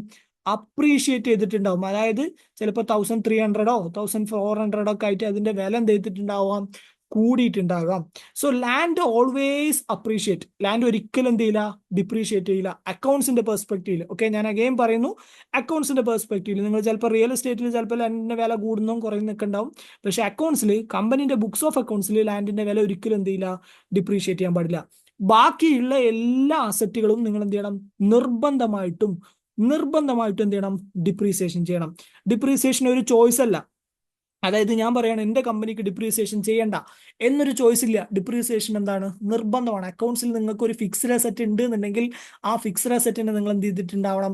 ഡിപ്രീഷിയേറ്റ് ചെയ്ത് കൊണ്ടുപോയിട്ടുണ്ടാവണം. ഓക്കെ, ഇപ്പൊ ചിലപ്പോൾ നിങ്ങൾ ഇന്റേണൽ പർപ്പസിന് വേണ്ടിയിട്ട് ചിലപ്പോൾ ഡിപ്രീസിയേഷൻ കാണിക്കുന്നൊന്നും ഉണ്ടാവില്ല. ചില ആൾക്കാർ ഇന്റേണലി അവർക്ക് ക്യാഷ് പ്രോഫിറ്റ് അറിയാൻ വേണ്ടിയിട്ട് എന്തെങ്കിലും ഡിപ്രീസിയേഷൻ കാണിക്കില്ല. അത് വേറെ വിഷയം, അതല്ല ഞാൻ പറഞ്ഞത്. അതല്ലാത്ത സമയത്തൊക്കെ ഡിപ്രീസിയേഷൻ നിങ്ങൾ എന്ത് ചെയ്യണം? നിർബന്ധമായിട്ടും കാണിക്കണം. സോ ഏതൊരു അസറ്റ് കിട്ടിക്കഴിഞ്ഞാലും അതിനെ നമ്മൾ എന്ത് ചെയ്യണം? നിർബന്ധമായിട്ടും എല്ലാ ഇയറിന്റെ ആവുന്ന സമയത്തും ഫിക്സഡ് അസറ്റുകളെ നിങ്ങൾ എന്ത് ചെയ്യണം? ഡിപ്രീഷിയേറ്റ് ചെയ്യണം. ഓക്കെ, അപ്പൊ ഡിപ്രീഷിയേറ്റ് ചെയ്യാൻ കുറെ മെത്തേഡുകളുണ്ട്. അതിൽ ഒരു മെത്തേഡും നമുക്ക് മെത്തേഡുകൾ നാളെ പഠിക്കാം. 2 മെത്തേഡുകളാണ് നമ്മൾ പ്രധാനമായിട്ട് പഠിക്കുന്നത്. ഒന്ന് SLM മെത്തേഡും ആൻഡ് WDV മെത്തേഡും. സ്ട്രെയിറ്റ് ലൈൻ മെത്തേഡ് എന്ന് പറയും. And next one written down value method. Okay, ഡിപ്രീസിയേഷന്റെ മെത്തേഡാണ് റിട്ടേൺ ഡൗൺ വാല്യൂ മെത്തേഡ്. രണ്ട് മെത്തേഡിലൂടെയാണ് പൊതുവെ എന്ത് ചെയ്യുക, ലോകത്തെ എല്ലാ കമ്പനികളും കമ്പനീന്റെ അക്കൗണ്ട്സിൽ ഫിക്സഡ് അസറ്റിനെ ഡിപ്രീസിയേഷൻ കാൽക്കുലേറ്റ് ചെയ്യാം. രണ്ട് മെത്തേഡുകളാണ്, SLM ആൻഡ് WDV. നമുക്ക് എന്ത് ചെയ്യാം, ആ രണ്ട് മെത്തേഡുകളും നാളെ നോക്കാം. അപ്പൊ നമ്മൾ ഇന്ന് ഇത്രേ പറഞ്ഞിട്ടുള്ളൂ. ഫിക്സഡ് അസറ്റിന്റെ ക്യാരക്ടറിസ്റ്റിക്സ് എന്തൊക്കെയാന്ന് പറഞ്ഞു. അപ്പൊ നിങ്ങൾക്ക് ഒരു അക്കൗണ്ട്സിൽ ഒരു സാധനം കണ്ടു കഴിഞ്ഞാൽ, ഒരു ഐറ്റം കണ്ടു കഴിഞ്ഞാൽ അത് ഫിക്സഡ് അസറ്റ് ആക്കണോ എക്സ്പെൻസ് ആക്കണോ എന്നുള്ളത് തിരിച്ചറിയണം ആദ്യം. ഓക്കെ, തിരിച്ചറിഞ്ഞു കഴിഞ്ഞാൽ പിന്നെ എന്ത് ചെയ്യണം, അതിനെ ജേർണൽ എൻട്രി പാസ് ചെയ്യണം. അസറ്റിന്റെ ജേർണൽ എൻട്രി എന്താണ് വരിക, അത് പാസ് ചെയ്യണം. ജേർണൽ എൻട്രി പാസ് ചെയ്യുന്ന സമയത്ത് നിങ്ങൾക്ക് എന്തറിയണം, അതിന്റെ കോസ്റ്റ് അറിയണം, എമൗണ്ട് അറിയണം. ഇനീഷ്യൽ റെക്കഗ്നൈസേഷൻ നടത്തണമെങ്കിൽ അതിന്റെ കോസ്റ്റ് അറിയണം. അതിന് ഞാൻ പറഞ്ഞു, കോസ്റ്റ് കൊടുക്കുന്ന സമയത്ത് നിങ്ങൾ ഡയറക്ട്ലി ലിങ്ക്ഡ് ആയിട്ടുള്ള എക്സ്പെൻസുകളൊക്കെ ഫിക്സ്ഡ് അസറ്റിന്റെ എമൗണ്ടിന്റെ കൂടെ കൂട്ടിയിട്ട് വേണം കാണിക്കാൻ. ഓക്കെ, നമ്മൾ നേരത്തെ പറഞ്ഞ സാധനങ്ങൾ. അത് ഒരുപാട് എക്സാമ്പിൾ ഇട്ടിട്ടോ, ഞാൻ ജസ്റ്റ് ഒരു എക്സാമ്പിൾ എടുത്തിട്ടുള്ളൂ. അതിൽ കുറച്ച് എക്സ്പെൻസ് മാത്രമേ ഞാൻ ആഡ് ചെയ്തിട്ടുള്ളൂ.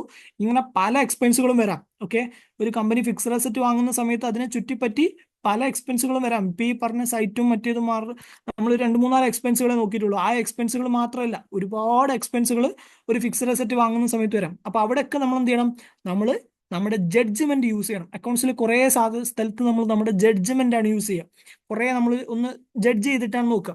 അപ്പൊ ആ ജഡ്ജ്മെന്റ് ഇവിടെ യൂസ് ചെയ്യണം. ഇത് ഡയറക്ട്ലി ലിങ്ക്ഡ് ആണോ, ഡയറക്ട്ലി ലിങ്ക്ഡ് അല്ലേ, ഡയറക്ട്ലി ലിങ്ക്ഡ് ആണോ, ഡയറക്ട്ലി ലിങ്ക്ഡ് അല്ലേ, അല്ലെങ്കിൽ ടാക്സ് ആണെന്നുണ്ടെങ്കിൽ ടാക്സ് റീഫണ്ടബിൾ ആണോ, നോൺ റീഫണ്ടബിൾ ആണോ എന്ന രീതിയിൽ നിങ്ങൾ എന്ത് ചെയ്യുക, നോക്കിയിട്ട് എന്ത് ചെയ്യുക, ആ അസറ്റിന്റെ എമൗണ്ടിന്റെ കൂടെ കൂട്ടിയിട്ട് വേണം കാണിക്കാൻ. അല്ലാത്തതിന് ഡയറക്ട്ലി എന്ത് ചെയ്യുക, P&Lലേക്ക് റൈറ്റ് ഓഫ് ചെയ്യുക. അപ്പൊ അതാണ് ആദ്യം പഠിച്ചത്, ഇനീഷ്യൽ റെക്കഗ്നൈസേഷൻ.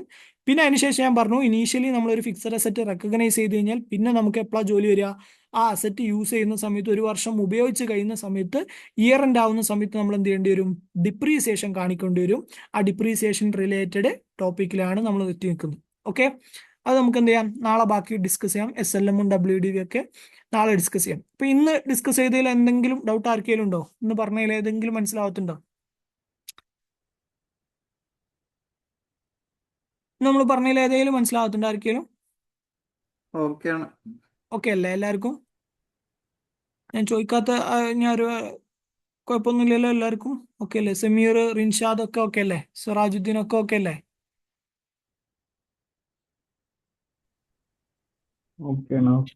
ഓക്കെ ഓക്കെ, അങ്ങനെയാണെങ്കിൽ നാളെ കാണാം. ബൈ, നാളെ കാണാം.